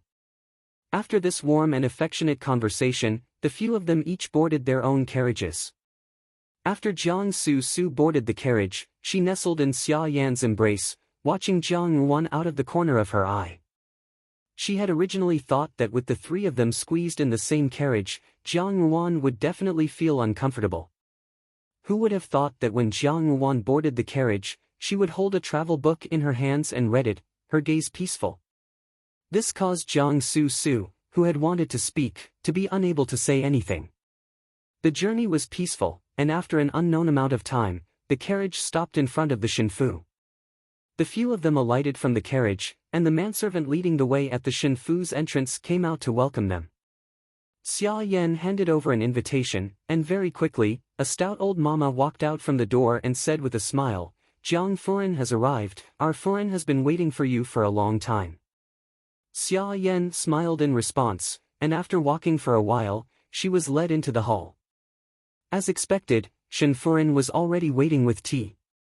When she saw Xia Yan, her expression was extremely affectionate, and she said, "Jie has not come often these days. If it were not for my birthday, I am afraid that I would have been anxiously waiting for you to come." Xia Yan also smiled. "These days, Wan Yang has just returned, and has been busy taking care of everything. Don't blame me." Shin Furen then turned her head, and a pair of astute eyes fixed on Jiang Yuan. A trace of amazement flashed through them. "This must be eldest Jiang Miss, right? You are truly a beauty." Jiang Yuan stepped forward to pay her respects. Even after hearing Shin Furen's somewhat presumptuous words, she was still unperturbed, and said in a natural and unrestrained manner, "Shin Furen praises me too much." Shin Furen's gaze seemed to be sizing up an object, and Lian Xiao and Lu Zhu, who were following beside her, were dissatisfied. Without batting an eyelid, they moved sideways to block Shin Furen's probing gaze. A trace of resentment flashed through Jiang Li's eyes, and she unwillingly stepped forward and smiled sweetly at Shin Furen. "Greetings, Furen." However, Shin Furen's attitude towards Jiang Li was very cold, and she only responded with a sound of acknowledgement before looking at Jiang Su and saying with a smile, "Sun Yang has become more and more adorable these days. You look like a little fairy, and it makes my eyes turn red with jealousy." "Mother, what jealousy are you talking about?" Just as she finished speaking, a delicate voice was heard from outside, and a young girl dressed in pink walked out. Upon seeing Jiang Su, she rushed over excitedly, Jie." Jiang Su smiled and held her hand, "Mingzhen Mimi." Shen Mingzhen was the apple of Assistant Minister Shen's eye. Assistant Minister Shen had 3 sons, but only 1 daughter. In her previous life, Jiang Yuan's impression of Shen Mingzhen was that she was Jiang Su's best friend, but she did not know why she was always full of hostility towards her. Every time she had a conflict with Shen Mingzhen, it was always Jiang Su who helped her out. At that time, Jiang Yuan had said that she was a good-for-nothing beauty who only knew how to dance and play the zither like a vulgar dancer. In her previous life, Jiang Yuan did not understand why Shen Mingzhen insisted on opposing her, even though she had not provoked Shen Mingzhen. Now that she thought about it, it was completely clear. In her previous life, on the road filled with enemies, separated by the distance between life and death, when she saw this old friend again, time seemed to flow, returning to a time when everything had not happened. She did not know what Shen Mingzhen's ending would be in this life. As if feeling her gaze, Shen Mingzhen turned her head, and when she saw Jiang Yuan's appearance, she was startled at first, but then, without rhyme or reason, she asked angrily, "Who is she?" Before the people around them could speak, they saw Jiang Yuan smile, and an indistinct trace of emotion flowed out from the corners of her eyes. She said indifferently, "Jiang family, Wan Yang." Chapter 42. This was the first time such a scene had occurred. In her previous life, whenever a young lady from a noble family opposed Jiang Yuan, as long as Jiang Su was present, she would definitely help her out of the predicament. Perhaps it was to win her trust, or perhaps it was to win a good reputation. But now, she was not even willing to say a word of praise. Could it be that she was unable to keep her cool? It is enough for the Jiang Fu to have the second Jiang Mississippi. The second Jiang Miss is a talented woman in the capital. A woman in the wilderness is bound to be incomparably rough, not to mention her appearance. The young lady behind Jiang Su Su walked forward at a moderate pace. Like a ball of fire in the snow, or a plum branch in the frost and snow, she immediately attracted everyone's attention. Embroidered with gold and 100 butterflies, she wore a narrow, bright red satin coat, a jadeite satin skirt, and a pair of fragrant red sheepskin boots. This attire was already very rich, but on this young lady, it was as if she was born rich. The white fox fur peeking out from the sleeves of the big red crane glowed with a little silver light. It was full of vitality and radiated brilliance. "You are Jiang Ruan." Shen Mingjin was stunned. She had long heard about Jiang Ruan's matter. She and Jiang Su Su had always been on good terms. Jiang Su Su was beautiful and refined, but her temperament was gentle. A few days ago, because of Jiang Ruan's speech in court, the Jiang Fu had become the target of public criticism. Even Jiang Su Su had been distressed for a few days. As a result, in Shen Mingjin's eyes, Jiang Ruan was a rough, incompetent, cowardly, and ugly mountain village girl. However, seeing her today, not only did she have the bearing of a noble in the palace, just her appearance alone was comparable to Jiang Su Su's. The eldest daughter of the Jiang family? A foreign with high cheekbones said, the daughter who was treated harshly by Minister Jiang. The heavens have taken pity on her. She lost her mother at such a young age and ended up in such a miserable state. If Imperial Censor Wang had not met her by chance, who knows how much suffering she would have suffered. Everyone raised their heads. Walking at the front was Xia Yan and Jiang Su Su. Xia Yan's clothing was appropriate, perfectly displaying her gentle scholarly aura. With one look, one could tell that she was a gentle and virtuous woman. This kind of attire would not steal Jiang Su Su's limelight. Needless to say, Jiang Dan was so scared that she didn't even dare to breathe loudly. She lowered her head and stood where she was, hoping that no one would notice her. Jiang Li had long since rejoiced in other people's misfortune. What was unexpected was Jiang Su Su's attitude. She only stood to one side and smiled, not saying a word. The young lady who came leisurely was wearing a snow-white fox fur coat with embroidered edges.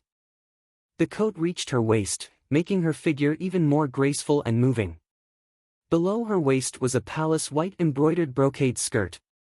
The skirt was very large, and when she moved, it was as if clouds and mist were lingering around her. She was wearing a silver rat waistcoat, and her long hair was tied behind her head, with two pure white ribbons hanging down. Her face was unadorned, and there was a faint smile on her pale cherry lips. She was dignified and elegant, and her facial features were naturally beautiful. That innocent and pure look with a hint of aloofness was as moving as a fairy. Along the way, the womenfolk present were already full of praises. In the main hall of the Shinfu, the Furins and young ladies had been waiting for a long time. Those who were familiar with each other sat together and chatted. Someone said, I heard that the eldest miss of the Jiang family will also appear today. Jiang Ruan nodded. Jiang Li smiled and said, Mingjin Mimi, this is my eldest sister. My eldest sister has just returned from the rural residence and is not very familiar with the affairs of the capital. This is also the first time she has come to your Fu. Speaking of the second miss of the Jiang Fu, everyone coincidentally thought of Jiang Su Su's talent and appearance. One by one, they nodded in agreement. Naturally, the second miss of the Jiang family is excellent. She is like a fairy, and eldest miss of the Jiang family is far inferior. The smile on the round-faced madam's face deepened. She nodded at the madam with high cheekbones, who did not look worried, and unhurriedly sipped her tea. The discussion had yet to end when someone called out, Look, Jiang Furin and second miss have arrived. It's the eldest miss of the Jiang family. A Furin murmured. Jiang Ruan only smiled quietly and did not reply. This made Shen Mingzhen's punch feel as if it had landed on cotton, completely ineffective. Shen Mingzhen held her breath and simply pulled Jiang Su's hand. Mother, Furen and her sisters in the main hall have been waiting for a long time. Let Jiang Furen and Su Jie go quickly. The young girl walked closer and closer, and when they saw her appearance, everyone could not help but hold their breaths.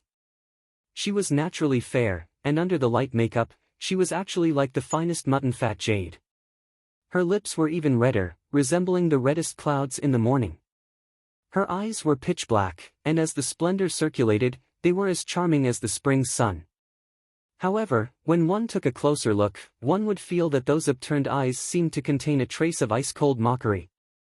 Jiang Su was already elegant and refined, but this young girl's beauty was lively and fragrant.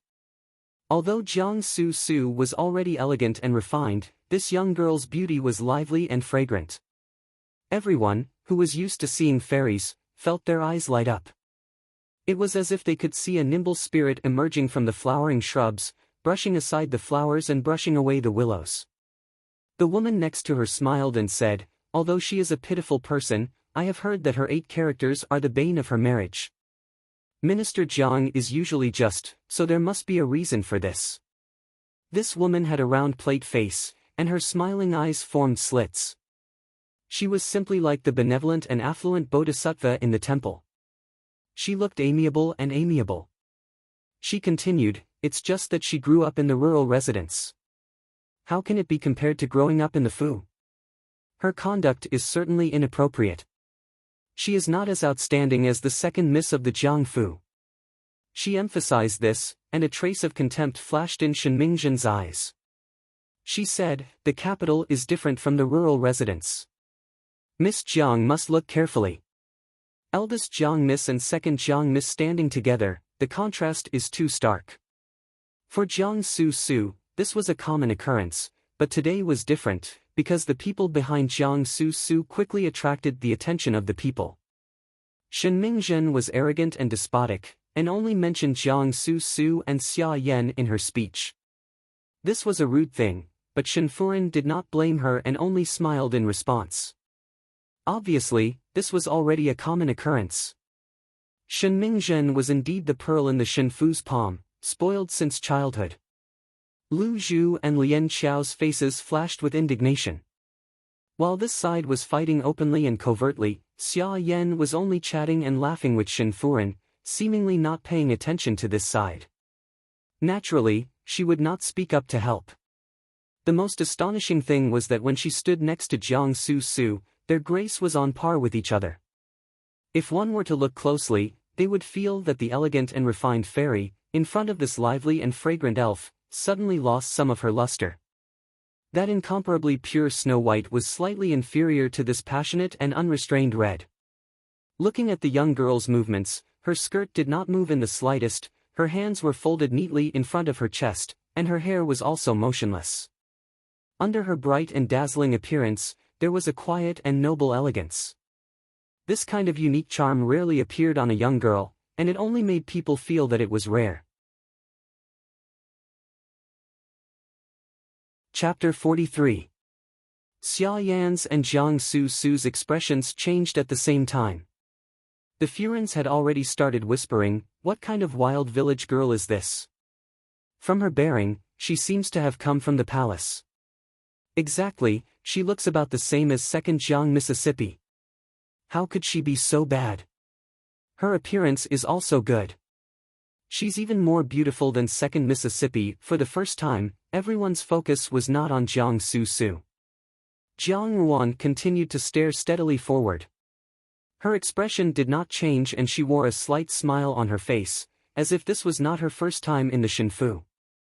Such steadiness and calmness caused those who had originally wanted to watch the bustle to look at her in a new light. The round-faced Furen's face had long since darkened. On the contrary, the Furen with high cheekbones nodded repeatedly. Shen Mingzhen, who had followed, had long since exploded in anger. She glared fiercely at Jiang Ruan and walked over to grab Jiang Su's hand. Without another glance at Jiang Ruan, she walked to the female side of the banquet. Xia Yan smiled slightly, as if she had not seen anything. She chatted and laughed with Shen Furen as they sat down. Although Jiang Li's temperament was arrogant, she also had good friends among the young ladies. Perhaps to deliberately isolate Jiang Ruan, she even pulled Jiang Dan, who she usually did not pay much attention to, away. Whether it was intentional or not, Jiang Ruan was left standing at the side of the banquet, not knowing where to sit.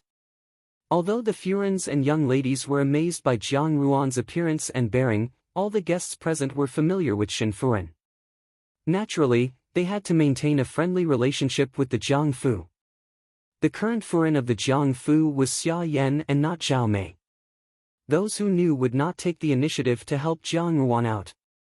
Moreover, Jiang Ruan's appearance was too splendid. If the young miss sat with her, she was afraid that her limelight would be stolen. For a moment, only one person was left. Lu Zhu and Lian Xiao stood behind Jiang Ruan, feeling somewhat stifled. They thought that this visit to the Shen Fu was like losing face, causing people to feel unreasonably awkward. However, at this moment, they heard a clear female voice from the banquet, "Eldest Jiang Miss, please sit here." From the banquet for the female side of the banquet, a budding young lady stood up. This young lady was dressed in a blue cotton coat. Her skin was slightly dark, but her features were very beautiful. Between her brows, there was a faint trace of heroic spirit. In her previous life, Jiang Ruan had also known this young girl. Her name was Lin Zixiang, and she was the eldest daughter of the current Lin Taisher. He was an extremely righteous person. In his previous life, Lin Zixiang married the third prince as his concubine. Although chief scholar Lin did not have much power in the court, he still had a very important position. After Lin Zixiang married the third prince, she was not favored. After chief scholar Lin was stripped of his official position by the emperor, he became even more depressed. The third prince had a human face but a beast's heart. He had many concubines in his manor. The child in Lin Zixiang's belly was killed by one of the third prince's favored concubines. The third prince defended his favored concubines. In her past life, the women in the palace would treat this matter as a joke when they were idle. Jiang Ruan sighed in her heart for Lin Zixiang. Such a strong woman had actually met such a tragic end. After her death, she was even used as a topic of discussion. The heavens were really unfair. In her previous life, at the palace banquet, Jiang Ruan had also seen Lin Zixiang from afar. Lin Zixiang, who was dressed in simple and plain clothing, was surrounded by a crowd of gorgeous orioles and swallows. Her appearance had attracted Jiang Ruan's attention at a glance. They were the type of people who married people who were unwilling to marry and were imprisoned in a small and narrow prison for the rest of their lives. Jiang Ruan smiled at Lin Zixiang and walked over to sit beside her. Lin Zixiang nodded at her and Jiang Ruan softly said, "Many thanks. I just can't bear to see them act like this." Lin Zixiang said, "The rich and noble families are always so self-righteous, yet they keep making things difficult for a little girl."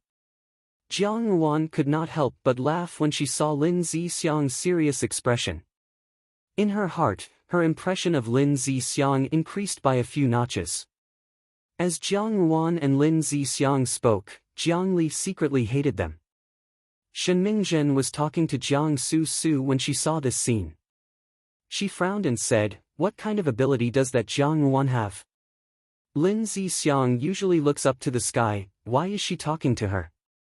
Jiang Su smiled and said, "Dejijie is always so likable. She's clearly a foxy woman." Shen Mingzhen said angrily. In a blink of an eye, she saw Jiang Li glaring at Jiang Ruan.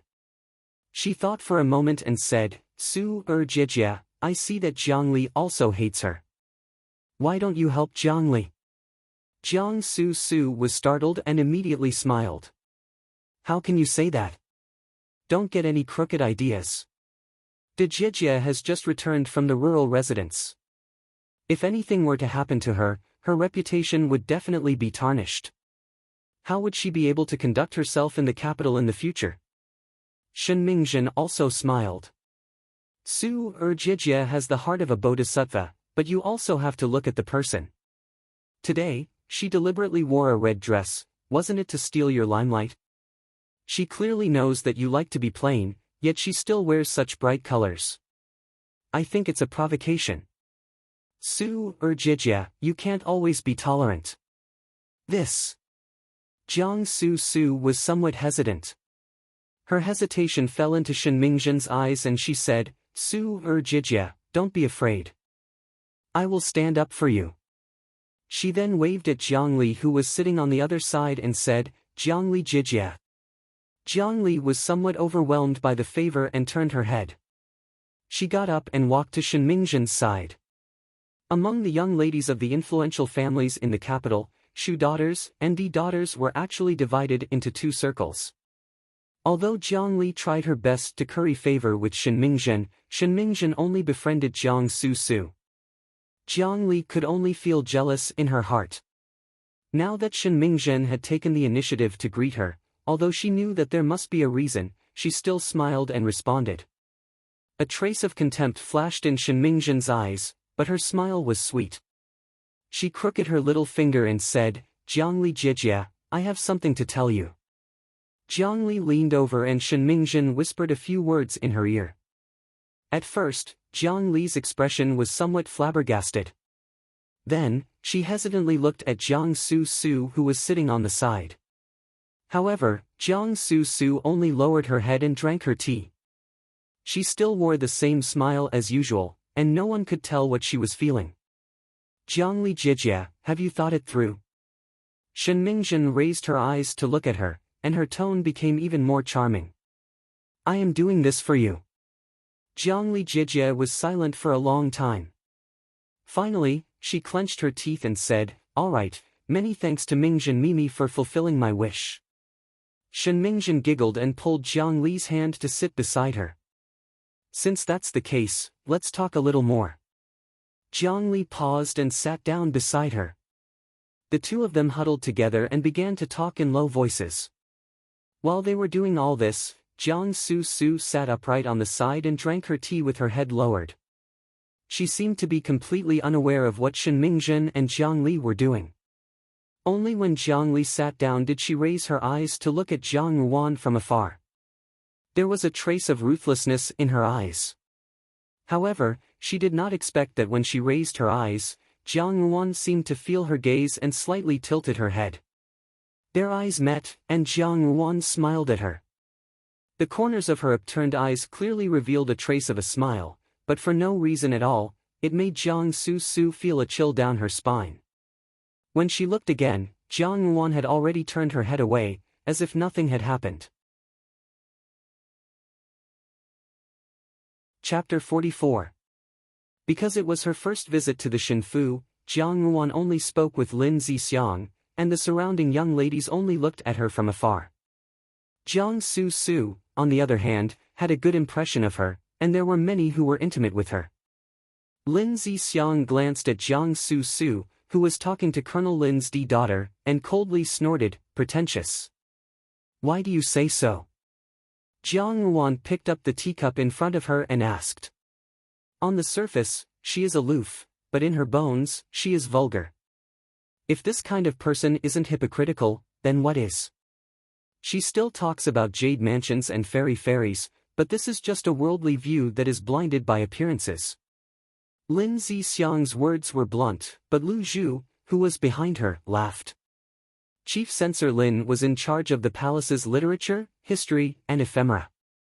Literature and history emphasized fairness. Chief Censor Lin and Imperial Censor Wang were both upright and outspoken people. Lin Zixiang had inherited Chief Censor Lin's straightforward temperament. Lin Zixiang's straightforward temperament was naturally not popular among the young ladies, but Jiang Ruan felt that it was very good.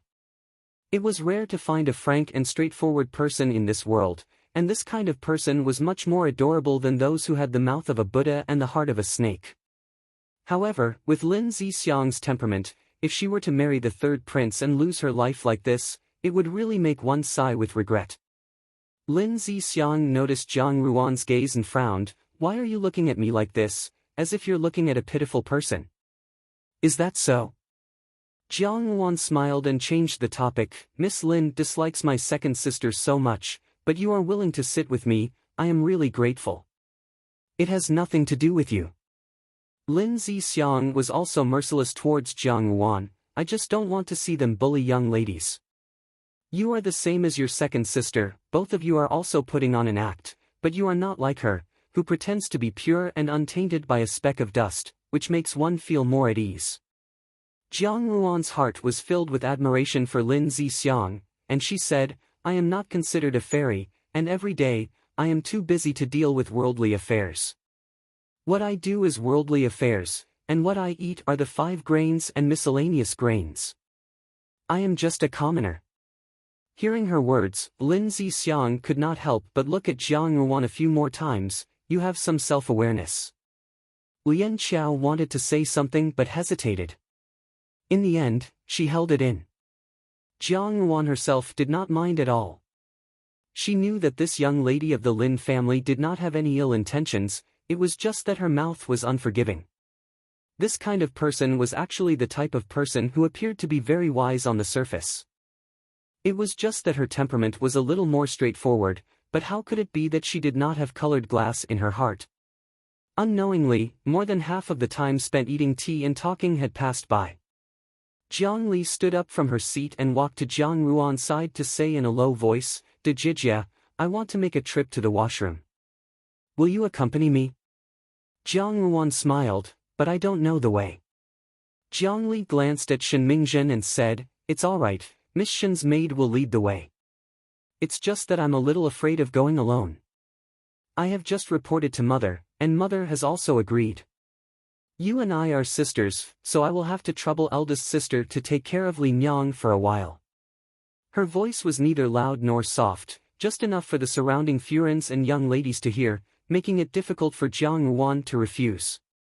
After all, accompanying his younger sister to the washroom was not a big deal. Jiang Li had already lowered herself so much. Now that she had just returned to the capital, she could not allow any unfavorable rumors to spread. Jiang Yuan nodded, What's the point of saying all this? I will accompany you. She then stood up. Seeing this, Lu Zhu and Lian Xiao wanted to follow her, but Jiang Li held out her hand to stop them. It's just that I will be back soon. I did not bring my own maid. These 2 maids can stay here. Shen Mimi's maids are enough. Lu Zhu and Lian Xiao were somewhat worried. Jiang Yuan smiled at them and said, It's all right, I will be back soon. Jiang Li happily pulled Jiang Yuan's hand and left the banquet table. After the two of them left the banquet table,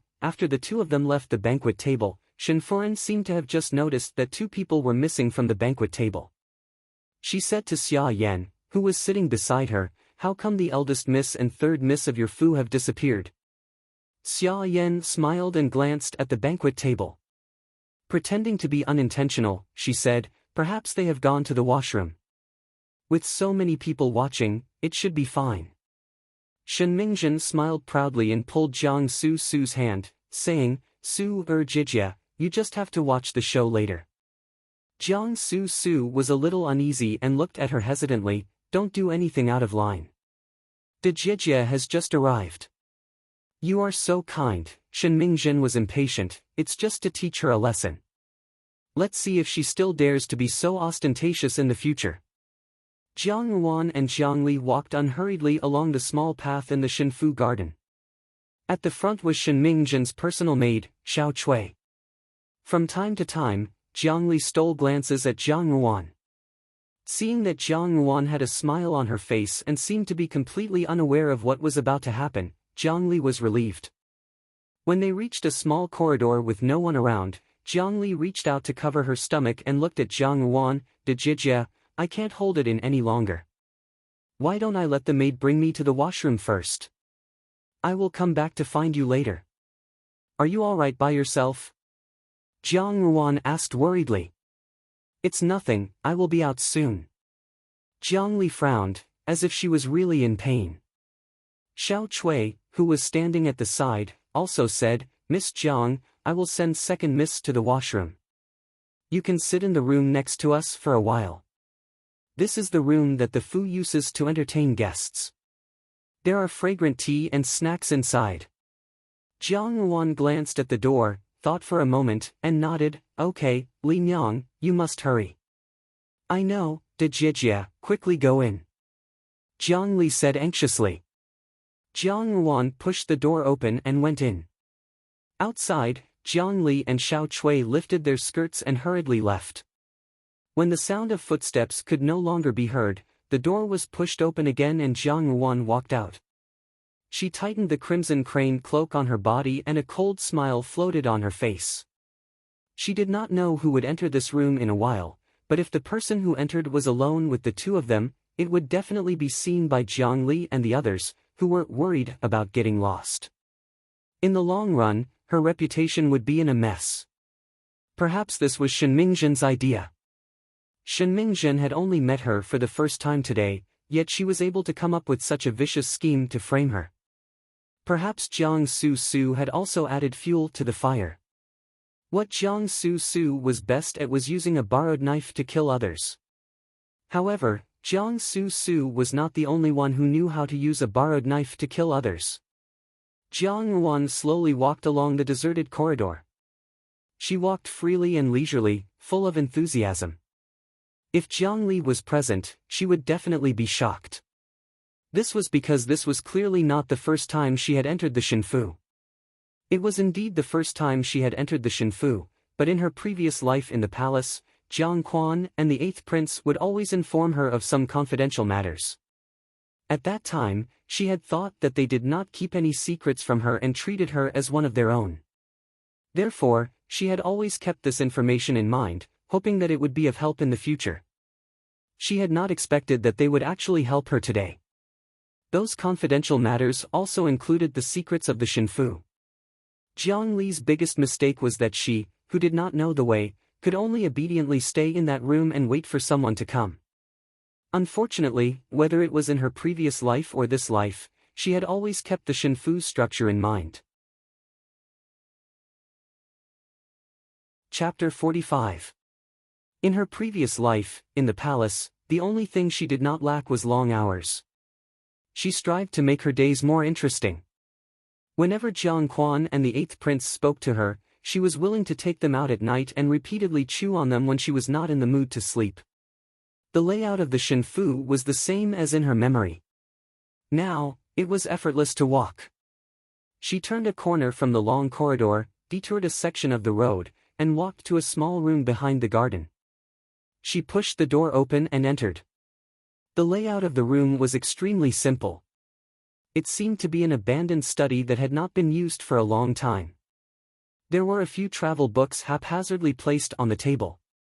Jiang Ruan detoured to the front of the desk. In the air above the desk, there was a picture of a bamboo forest blown by the wind. She looked at it for a moment, then reached out to lift the picture scroll. From behind the scroll, a flat and neat wall appeared. Jiang Ruan stretched out her hands and placed them on the snow-white wall in front of her. She slowly probed. Not long after, her hands pressed on something. A crisp sound was heard, and the wall in the middle slowly caved in, revealing a small secret compartment. She paused, reached into the secret compartment, and took out a cloth bag. The cloth bag was quite heavy in her hands. She weighed it in her hands and estimated that it was something like a book. Jiang Ruan smiled slightly. This was the special account book of Assistant Minister Shen's family. However, for those in the officialdom, it was inevitable that there would be a source of money.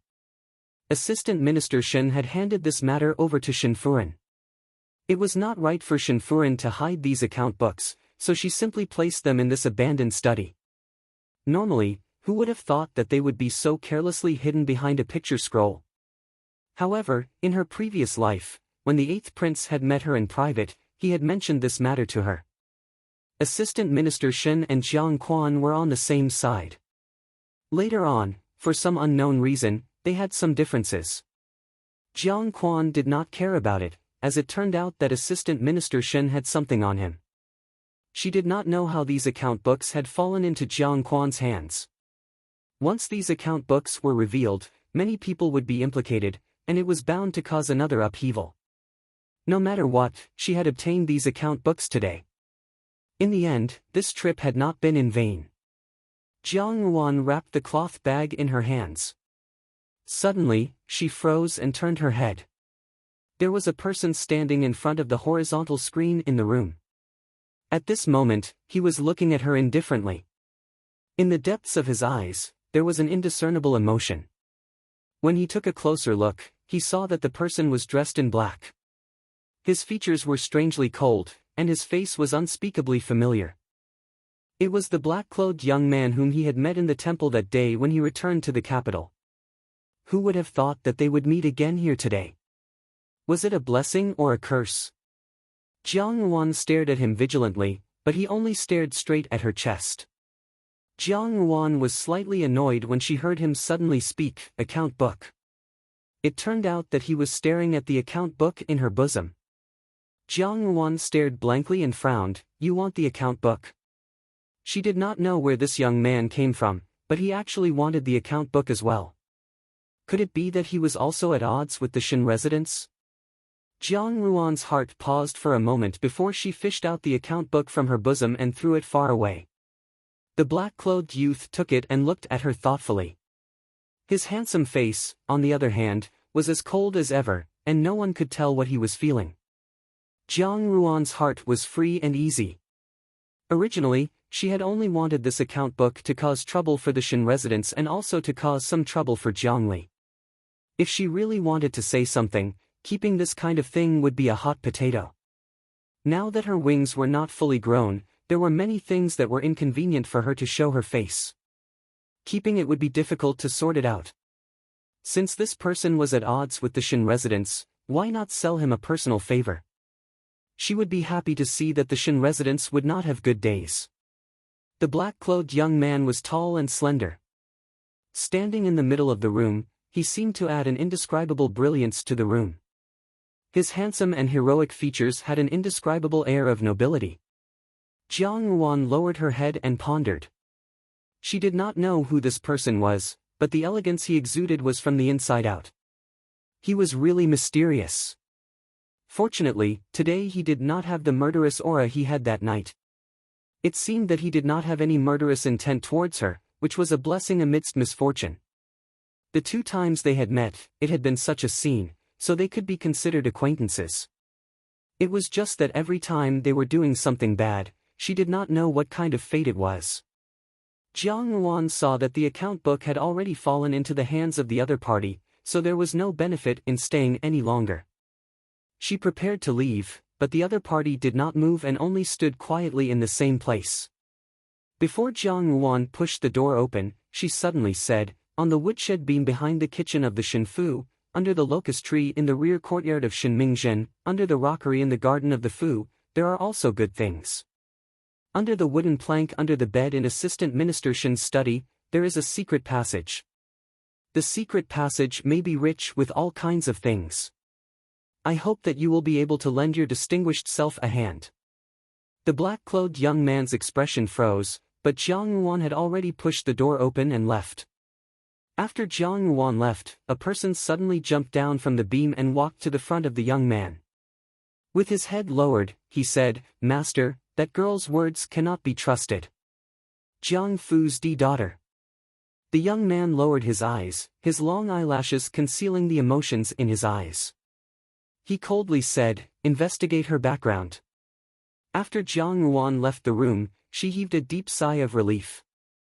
The identity of the person in the room was too dangerous. Although she did not know who he was, she had immersed herself in the palace for so many years in her previous life. A person's identity could be concealed, but his temperament and elegance could not be doubted. Just like after she had been reborn, the servant girls and old women around her always said that she was like a noble who had come out of the palace. However, this was a habit that she had developed in her previous life. The person in the room must have lived like a prince, with an innate elegance seeping through his bones. If she had not guessed wrongly, he should be a member of the imperial family. It was unwise to be involved with such a person, but Jiang Yuan still did so, and even deliberately revealed the Shinfu's secret to him. She knew that her heart was unreconciled. Even though she had often warned herself to be calm and patient in all matters, when all was said and done, she still carried the resentment of her previous life, and was filled with loneliness and indignation. The enemy of my enemy is my friend. If that person did not deal with the Shinfu, then he would also not deal with Jiang Quan. No matter what, she would be happy to see this happen. Shaking her head, Jiang Ruan dispelled all the random thoughts in her heart. In short, she had to deal with the matter at hand first, and it had not yet reached a troublesome stage. The journey was smooth, and when she returned to the banquet, Shen Mingjun could not help but be startled when she saw Jiang Ruan. She cried out involuntarily, "Why did you come back?" Jiang Su timely concealed the surprise in her eyes and stood up. She asked curiously, "Why did Jie come back alone? Where is third younger sister?" Jiang Ruan smiled faintly. "Li Nyang was in a hurry to go to the washroom, so she let me wait first. I waited for a long time and coincidentally met a little servant girl, so she brought me back here first." "Little servant girl?" Shen Mingjun hurriedly said, her voice a little higher, causing the surrounding Tai and young ladies to raise their eyebrows. However, at this moment, she could not care less, and only questioned, "Which little servant girl, what is her name? Could it be that you are trying to frame me?" Jiang Ruan was flabbergasted. "Mingjun Mimi, what are you saying? If she is not a little servant girl from your Fu, how could I have come back in one piece on my first visit to the Shinfu? I am someone who does not know the way." Jiang Su's eyes flashed. "That is indeed the case." Jiang Ruan smiled again. "However, I forgot to ask for that little servant girl's name. I only know that she is clever and cute, and she left after sending me to the front." Chapter 46. With such a large Shinfu, it was impossible for them to eagerly search for an unknown little girl. Jiang Ruan's words were beyond reproach, leaving Shen Mingjun speechless. She scolded Jiang Li fiercely in her heart before glaring at Jiang Ruan and sitting down uneasily. Jiang Su's smile did not diminish as she picked up the teacup in front of her and took a small sip. Her gaze quietly followed Jiang Ruan, but she felt that Jiang Ruan's expression did not change. The steam from the hot tea gathered on her pretty face, and it was like looking at a flower in the fog. Her emotions could not be clearly seen. Jiang Su only felt that something was weighing on her heart, and her intuition was not at ease. She could only pretend to chat and joke with the young ladies around her. Jiang Ruan had returned safely, so Jiang Li did not gain any advantage. Shen Mingjun beckoned another servant girl over, and the servant girl hurriedly left. Not long after, she saw Jiang Li and Xiao Chui rushing over. Jiang Li's face was filled with uncontrollable anger. She walked in front of Jiang Ruan and said rather angrily, "Why did you come back first?" Not waiting for Jiang Ruan to speak, Lin Zixiang, who was standing at the side, could not stand it and said disdainfully, "In any case, the Jiang Fu is a large official's family. How can there be no respect for seniority? A Shu's younger sister actually dares to be rude to a Di's daughter." Her voice was not low, and many of the madams of the officials' families looked over. Jiang Li's face reddened, and her heart was filled with anger. She heard Jiang Ruan say with a smile, "It's nothing, there are not many rules between us sisters." Li Nyang was just impatient. Lin Zixiang frowned. "If this were in our Fu, we would certainly teach her well." This time, Jiang Ruan did not speak and only smiled. There was no anger in her expression, but it was somewhat difficult to tell what she meant. Jiang Su stood up and said with a smile, "What's wrong? Jie has just returned from the rural residence, and there are many things that I am not clear about. Third sister is still young, Jie should not argue with her." These words were said to be clever, and although it was not Jiang Ruan's fault, it sounded like Jiang Ruan was at fault. Some of the surrounding Furins and young ladies who did not know what was going on looked at Jiang Ruan with a strange expression, as if Jiang Ruan was really harsh on her Shu sister. Jiang Ruan smiled and stared unblinkingly at Jiang Su. Jiang Su's heart went numb under the gaze of Jiang Ruan's bewitching eyes, and unconsciously, her back stiffened. In her heart, Jiang Ruan sneered. Jiang Su had always put on the facade of a fairy and did good deeds.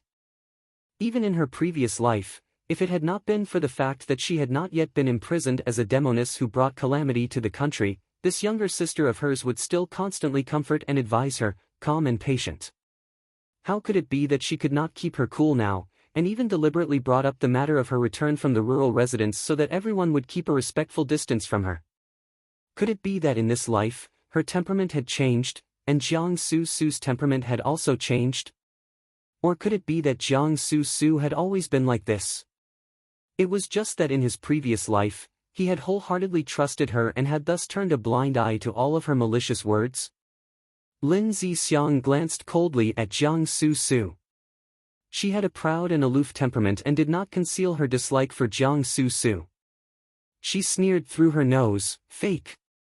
Jiang Su-su was startled. She forced a smile but did not speak. In this way, it seemed more like Lin Zixiang was taking advantage of her position to bully others, and Jiang Su-su had compromised for the sake of the overall situation. Behind her, Lu Zhu almost laughed out loud. Lin Zixiang was also a wonderful person. In front of such a room full of people, she dared to so brazenly humiliate Jiang Su-su, and yet no one dared to say anything wrong about her.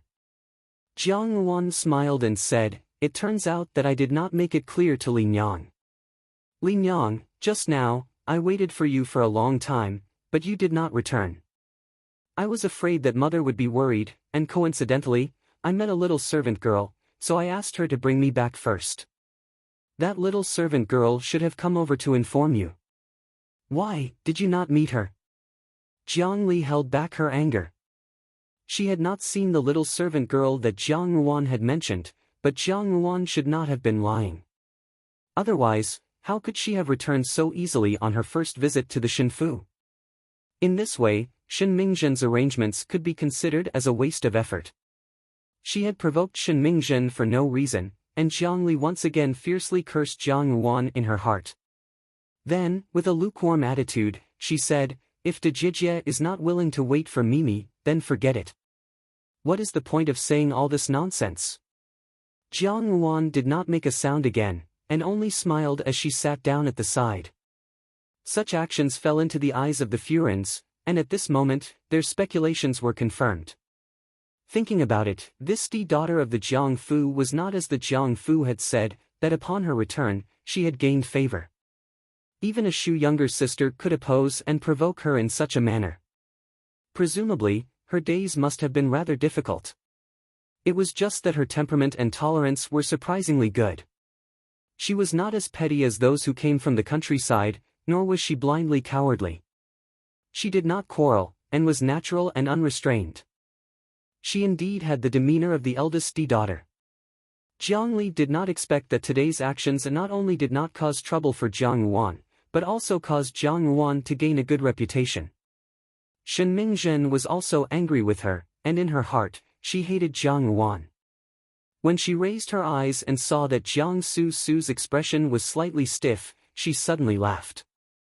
Jiang Yuan's return to the Fu was not a good thing for her, and at the same time, affected Jiang Su-su. Otherwise, how could her fairy-like Jijie have repeatedly lost her composure today? Presumably, it was the first time that her appearance had been compared to Jiang Su-su's. As sisters of the Jiang Fu, although Jiang Su-su was usually like a fairy who did not eat the food and drink of the common people, it was ultimately because she had the reputation of being an exceptional beauty in the capital. Now that Jiang Yuan had arrived, the exceptional beauty had become a pair of pearls. There was someone who could stand shoulder to shoulder with her, or even be a cut above her. How could Jiang Su-su feel good? With this thought, Jiang Li's heart somewhat rejoiced in other people's misfortune. The day passed quickly, and Xia Yan took a few people to return to the Fu. Upon returning, she first reported the day's situation to the old Jiang madam. Xia Yan smiled and said, "Ruan Yang did very well today." All the Furin and Tai Tai present praised Ruan Yang's outstanding appearance, saying that they had never seen Ruan Yang before. Today, Ruan Yang's beauty is indeed outstanding, worthy of the 4 words national beauty and heavenly fragrance. The old Jiang madam's expression changed slightly. It was not a good thing for a girl's appearance to be too outstanding. If Jiang Su Su was as elegant and refined as Jiang Su Su, it would have been fine, but Jiang Ruan's appearance was bright and beautiful. In the Ruanju, Lu Zhu delivered the heated hot water to Jiang Ruan's hands. After staying in the Shenfu for a day, even though it was just a matter of smiling and talking, it was also a matter of physical exhaustion. Jiang Ruan was already somewhat tired. Baiji closed the door and brought a silver basin over for Jiang Ruan to wash her hands. She carefully handed a soft handkerchief to Jiang Ruan to wipe her hands and said softly, "Miss, I heard the servants in the Fu say that Prefectural Magistrate Qian of the residence has been removed from his post by that person in the palace." Qian Wanli. Jiang Ruan thought for a moment, because of Imperial Censor Wang. I heard that the prisoners in the prison have many grievances. The relatives of the prisoners submitted a complaint to the capital, and it just so happened that it was accepted by an upright official. After an investigation, it was discovered that there had been unjust cases for many years. Qian Wanli had received a lot of black-hearted money. The prisoners in the prison cried out their grievances fiercely, and it was unexpectedly not something that could be suppressed. From the streets to the ends of the alleys, the emperor, in a fit of anger, removed Qian Wanli from his post, and even said that he wanted to confiscate his property. Jiang Ruan looked at the rippling water in the silver basin, and her mind involuntarily thought of the young widow she had met in the prison that day. Presumably, her grievances had been redressed. Heaven's justice was clear, and retribution was sometimes not entirely unreasonable. Chapter 47. The days flowed by like flowing water. Jiang Li was still as domineering as before. From time to time, she would say a few provocative words, but Jiang Ruan ignored her. On the other hand, Jiang Su Su and her mother's attitude towards her was somewhat subtle. She did not know whether it was because she now saw people differently, or because Jiang Su Su and her mother could no longer keep their composure. Although the old Jiang madam treated Jiang Ruan indifferently, she would not deliberately suppress her. In the blink of an eye, it was time for Jiang Quan and Jiang Chao to return to the Fu. It was already the end of the year, and there were many social engagements in the officialdom. Jiang Quan had said a few days ago that he would return to the Fu, but his superiors had something to do and delayed his return until today. Naturally, Xia Yan was extremely happy.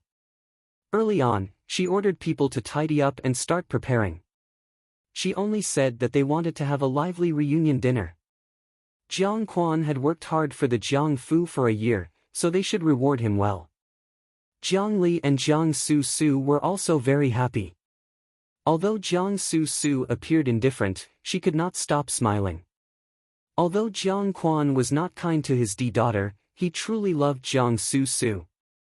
In her previous life, he was willing to offend the emperor of the imperial palace in order to protect Jiang Su Su.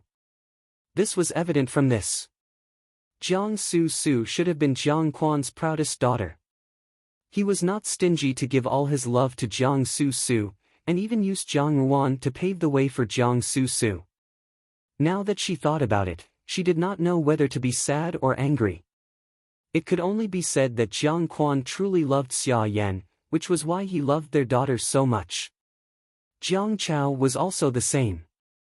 On the other hand, Jiang Quan had never paid attention to Jiang Ruan and Jiang Xing.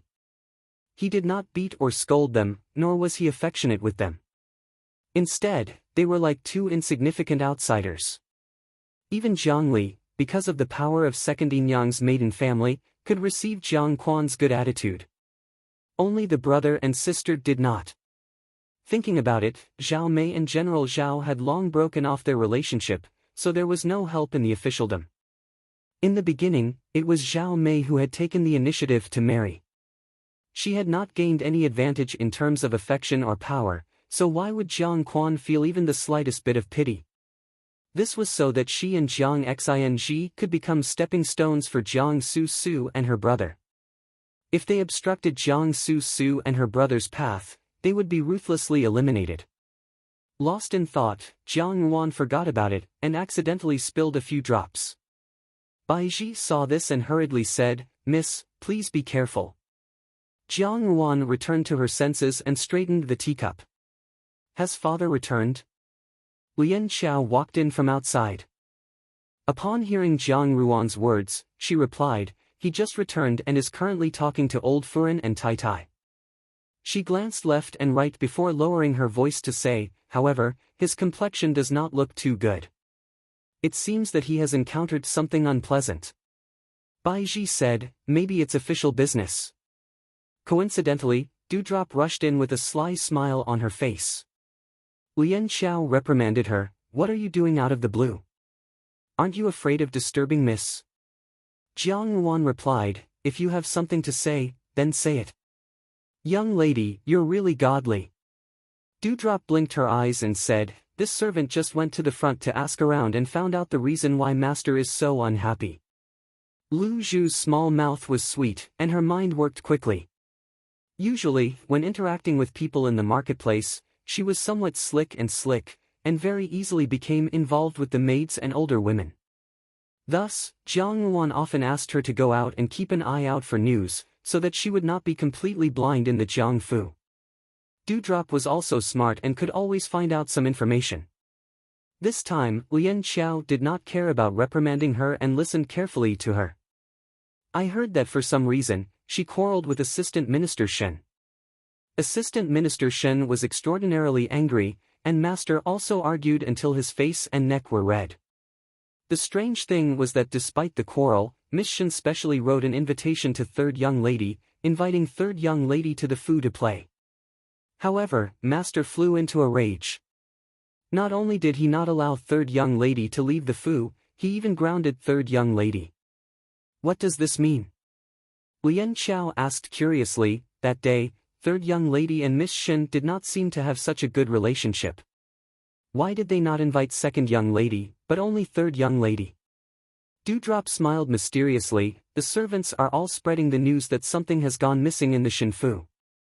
With such actions, it seems that they are suspecting third young lady. Wanju's maids were quite critical of Jiang Li. Usually, Jiang Li's eyes were at the top of her head, and her tone was unkind. She was far from Jiang Su's way of conducting herself, so all the maids and older women in the Fu were somewhat fed up with her. Therefore, when something happened to her, there were many who rejoiced in her misfortune. Bai Ji said, to suspect the Jiang Fu's young lady to this extent, it is no wonder that Master flew into a rage. If third young lady went, wouldn't that be slapping the Jiang Fu's face and admitting to stealing something? However, why did the Shinfu borrow Miss Shen's hand to send an invitation to third young lady? Could it be that they could even find out anything? This servant saw that although third young lady is usually somewhat domineering, she is not someone who takes advantage of others. There are many suspicious points in this. Besides, Master and Shindarin have a deep friendship, so it is unlikely that they would quarrel to this extent over some worldly possessions. What exactly did the Shinfu lose? What did they lose? Jiang Ruan smiled slightly, and unhurriedly picked up the teacup and took a sip. It should be something very important. The Shinfu was in a state of turmoil. Assistant Minister Shen had discovered that his account book had gone missing. At that time, as an outsider, she had come to the Shinfu for the first time, so naturally, she was not clear about the structure of the Shinfu. Moreover, only Jiang Li had left the banquet, so it was difficult not to suspect Jiang Li. However, Jiang Li would not have gone to retrieve the account book on her own for no reason, so it could only be Jiang Quan's idea. There was nothing wrong with Assistant Minister Shen's way of thinking. The Shinfu and the Jiangfu's good relationship had originally involved a pile of unclear relationships of interest. If Jiang Quan were to get hold of Assistant Minister Shen's weakness, from then on, Assistant Minister Shen would have to lower his head in front of Jiang Quan. It was just that this matter was extremely improper, so it was no wonder that Assistant Minister Shen wanted to shed all pretense of cordiality. Right now, Jiang Quan was really wronged. This matter indeed had nothing to do with him. Jiang Ruan smiled. The relationship between people was extremely fragile.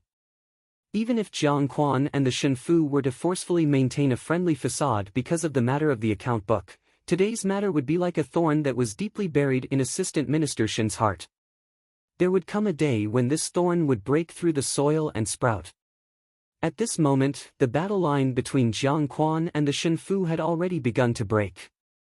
Jiang Li had wanted to harm her, but she had become the scapegoat. This could be considered a small punishment as a warning to the greater good.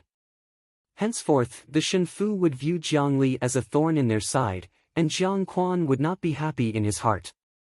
This could also be considered as Jiang Li bringing this upon herself. In her previous life, Jiang Quan had ultimately taken the Shenfu's account book and grasped the Shenfu's Achilles heel. However, at that time, the Jiang Fu was already flourishing with each passing day, and the Shenfu could only bow its head in submission. It was still early in this life, and the Jiang Fu still needed to rely on the Shenfu for many things. The premature rupture of the alliance was a disaster rather than a blessing for Jiang Quan. Jiang Wan patted her clothes and stood up. Since father and second brother have already returned to the Fu, we can't not go and take a look. There's no need to say that we are disrespectful or unfilial. Let's go. I haven't seen father and second brother for 5 years, and I don't know how they look now. Chapter 48. In the parlor, Xia Yan was dressed in a short, lotus-colored, satin jacket and a blue, gauze fan skirt, which accentuated her waist. Although she was already a mother of 2 children, she still looked like a young woman. Her skin was full and moist, slightly adorned, and her hair was also mainly beautiful. In front of a room full of concubines, she was like a slender and elegant lotus. In addition to her scholarly aura, she was truly a rare beauty. Jiang Quan's gaze softened as he looked at her. When he said, "You've worked hard," his eyes were full of tenderness. Second Yang, who was standing at the side, could not bear to watch. Her carefully groomed eyebrows raised, and she deliberately softened her voice, "Lao Yi, we have finally welcomed you back." Second Yang could actually be considered a beauty, but her beauty was somewhat sharp. Her face was thin, and she appeared somewhat unkind, unlike Xia Yan who was gentle and affectionate. Moreover, this kind of flattery seemed somewhat artificial. Jiang Quan's face was somewhat impatient, but he indifferently responded. Seeing this, Second Yang's hands fiercely twisted the corners of her clothes a few times. Eldest Yang wore a long, pale, straight, and white dress. Her lips held a humble smile as she quietly retreated to one side. Compared to the 2 beautiful maidservants by Xia Yan's side, she was more like a second-rank maidservant. Jiang Quan did not even look at her, so Jiang Su stepped forward and smiled, "Father has returned." Jiang Quan usually smiled in a carefree manner outside, but in front of Jiang Su, his face had never darkened. A trace of a smile appeared on his face as he reached out and patted her head, "I've brought you some small toys. Later, I'll have someone bring them to your room." Second Yang's eyes flashed with jealousy and hatred. The Jiang Fu had 4 daughters, and the only one to receive this special honor was Jiang Su. Jiang Chao, who was talking to the old Jiang madam, suddenly thought of something and opened his mouth. "Hasn't Wan Mimi returned? How come I don't see her shadow?" Jiang Su's smile froze, and Jiang Quan also seemed to have just remembered. His smile disappeared and his brows furrowed. Seeing this, Xia Yan smiled and was about to speak when a soft female voice sounded from the front of the hall, "Jiang Wan greets father." Both Jiang Quan and Jiang Chao raised their eyes to look, and saw a young girl wearing a dark red embroidered overcoat gracefully stepped forward. On her chest, there was a large embroidery of 8 large flowers. Her raven black hair was coiled up with a multicolored pearl hairpin. Her attire was simple yet extremely beautiful. However, what was even more beautiful was her appearance. Her skin was white as snow, her lips were red like cherry blossoms, and her beautiful eyes were filled with endless affection. However, from the corners of her eyes, there was a trace of faintly discernible coldness. She was beautiful and calm, like fire and ice. If one were to say that Jiang Su was a peerless beauty that only existed in the mortal world, then the young lady in front of his eyes was like a peerless beauty that did not exist in the mortal world. Her every move made people unable to take their eyes off her. Step by step, she steadily walked forward. Her walk was magnificent and charming. Stopping in front of Jiang Quan, she softly said, "Father." It was only then that Jiang Quan and Jiang Chao regained their senses. Both of them sized up the eldest daughter of the Jiang family who had just returned from the country house. Compared to 5 years ago, it was as if Jiang Yuan had changed into a completely different person. Inside and out, there was not the slightest trace of her past self. Especially the gaze that had just walked over step by step, it was hazy and could not be seen clearly. They only felt that she was like a person from another world, causing their hearts to feel somewhat cold. However, in front of them, she was smiling sweetly, as if the cold gaze just now was just an illusion. Jiang Quan's probing gaze fell on Jiang Yuan, but he did not open his mouth for a long time. Jiang Yuan paused, then slowly raised her head and looked straight into Jiang Quan's eyes. The moment she saw him, Jiang Yuan was momentarily absent-minded. A trace of emotion, unknown whether it was sadness or happiness, floated in her heart. Jiang Quan was still in his prime and had the appearance of a scholar. Jiang Yuan's eyes flashed with the scene of the last time she saw Jiang Quan in her previous life. At that time, her biological father had mercilessly dragged her from her bedroom to the main hall. In front of all the civil and military officials, he had accused her of being a demoness who brought disaster to the country. She had crawled on the ground, her eyes wide open in disbelief, in exchange for his cold and heartless gaze. That kind of disdain, as if he was looking at a stain in his own life, made her heart as cold as an ice cellar. After that, she had been imprisoned and tortured by Jiang Su, implicating the entire Zhao family. In prison, she had listened to her own father rise step by step, become an official, and finally become the imperial uncle. When he wore the official's robe, did he ever think that his official seal had her blood on it? Jiang Quan was such a person. For Jiang Su, for Jiang Chao, for Xia Yan, for himself, he had treated her, Zhao Mei, and the entire Zhao family as paving stones. In both her previous and current life, had he ever treated them as his real family? In her previous life, when she had been imprisoned, she had only been at a loss and despair. Now that she had met an old friend again, there was only hatred. Hatred, how could she not hate? Being made into a human swine by Jiang Su, unable to move, and seeing her own young son being played with by a powerful official with her own eyes, who could understand this kind of heart-rending pain? Hearing the news of her family being executed with her own ears, yet having no one to turn to for help, how could she explain the grief and indignation? Since hell did not accept people like her, she had returned to the human world. If she did not let these people have a taste of hell, how could she be satisfied? From the moment of her rebirth, she had already abandoned all kinship with Jiang Quan and wholeheartedly focused on vengeance. She widened her eyes slightly, her pair of fog-like eyes suddenly became clearer. Looking deeper, it was clear, like a clear spring flowing in the mountains, without the slightest impurity.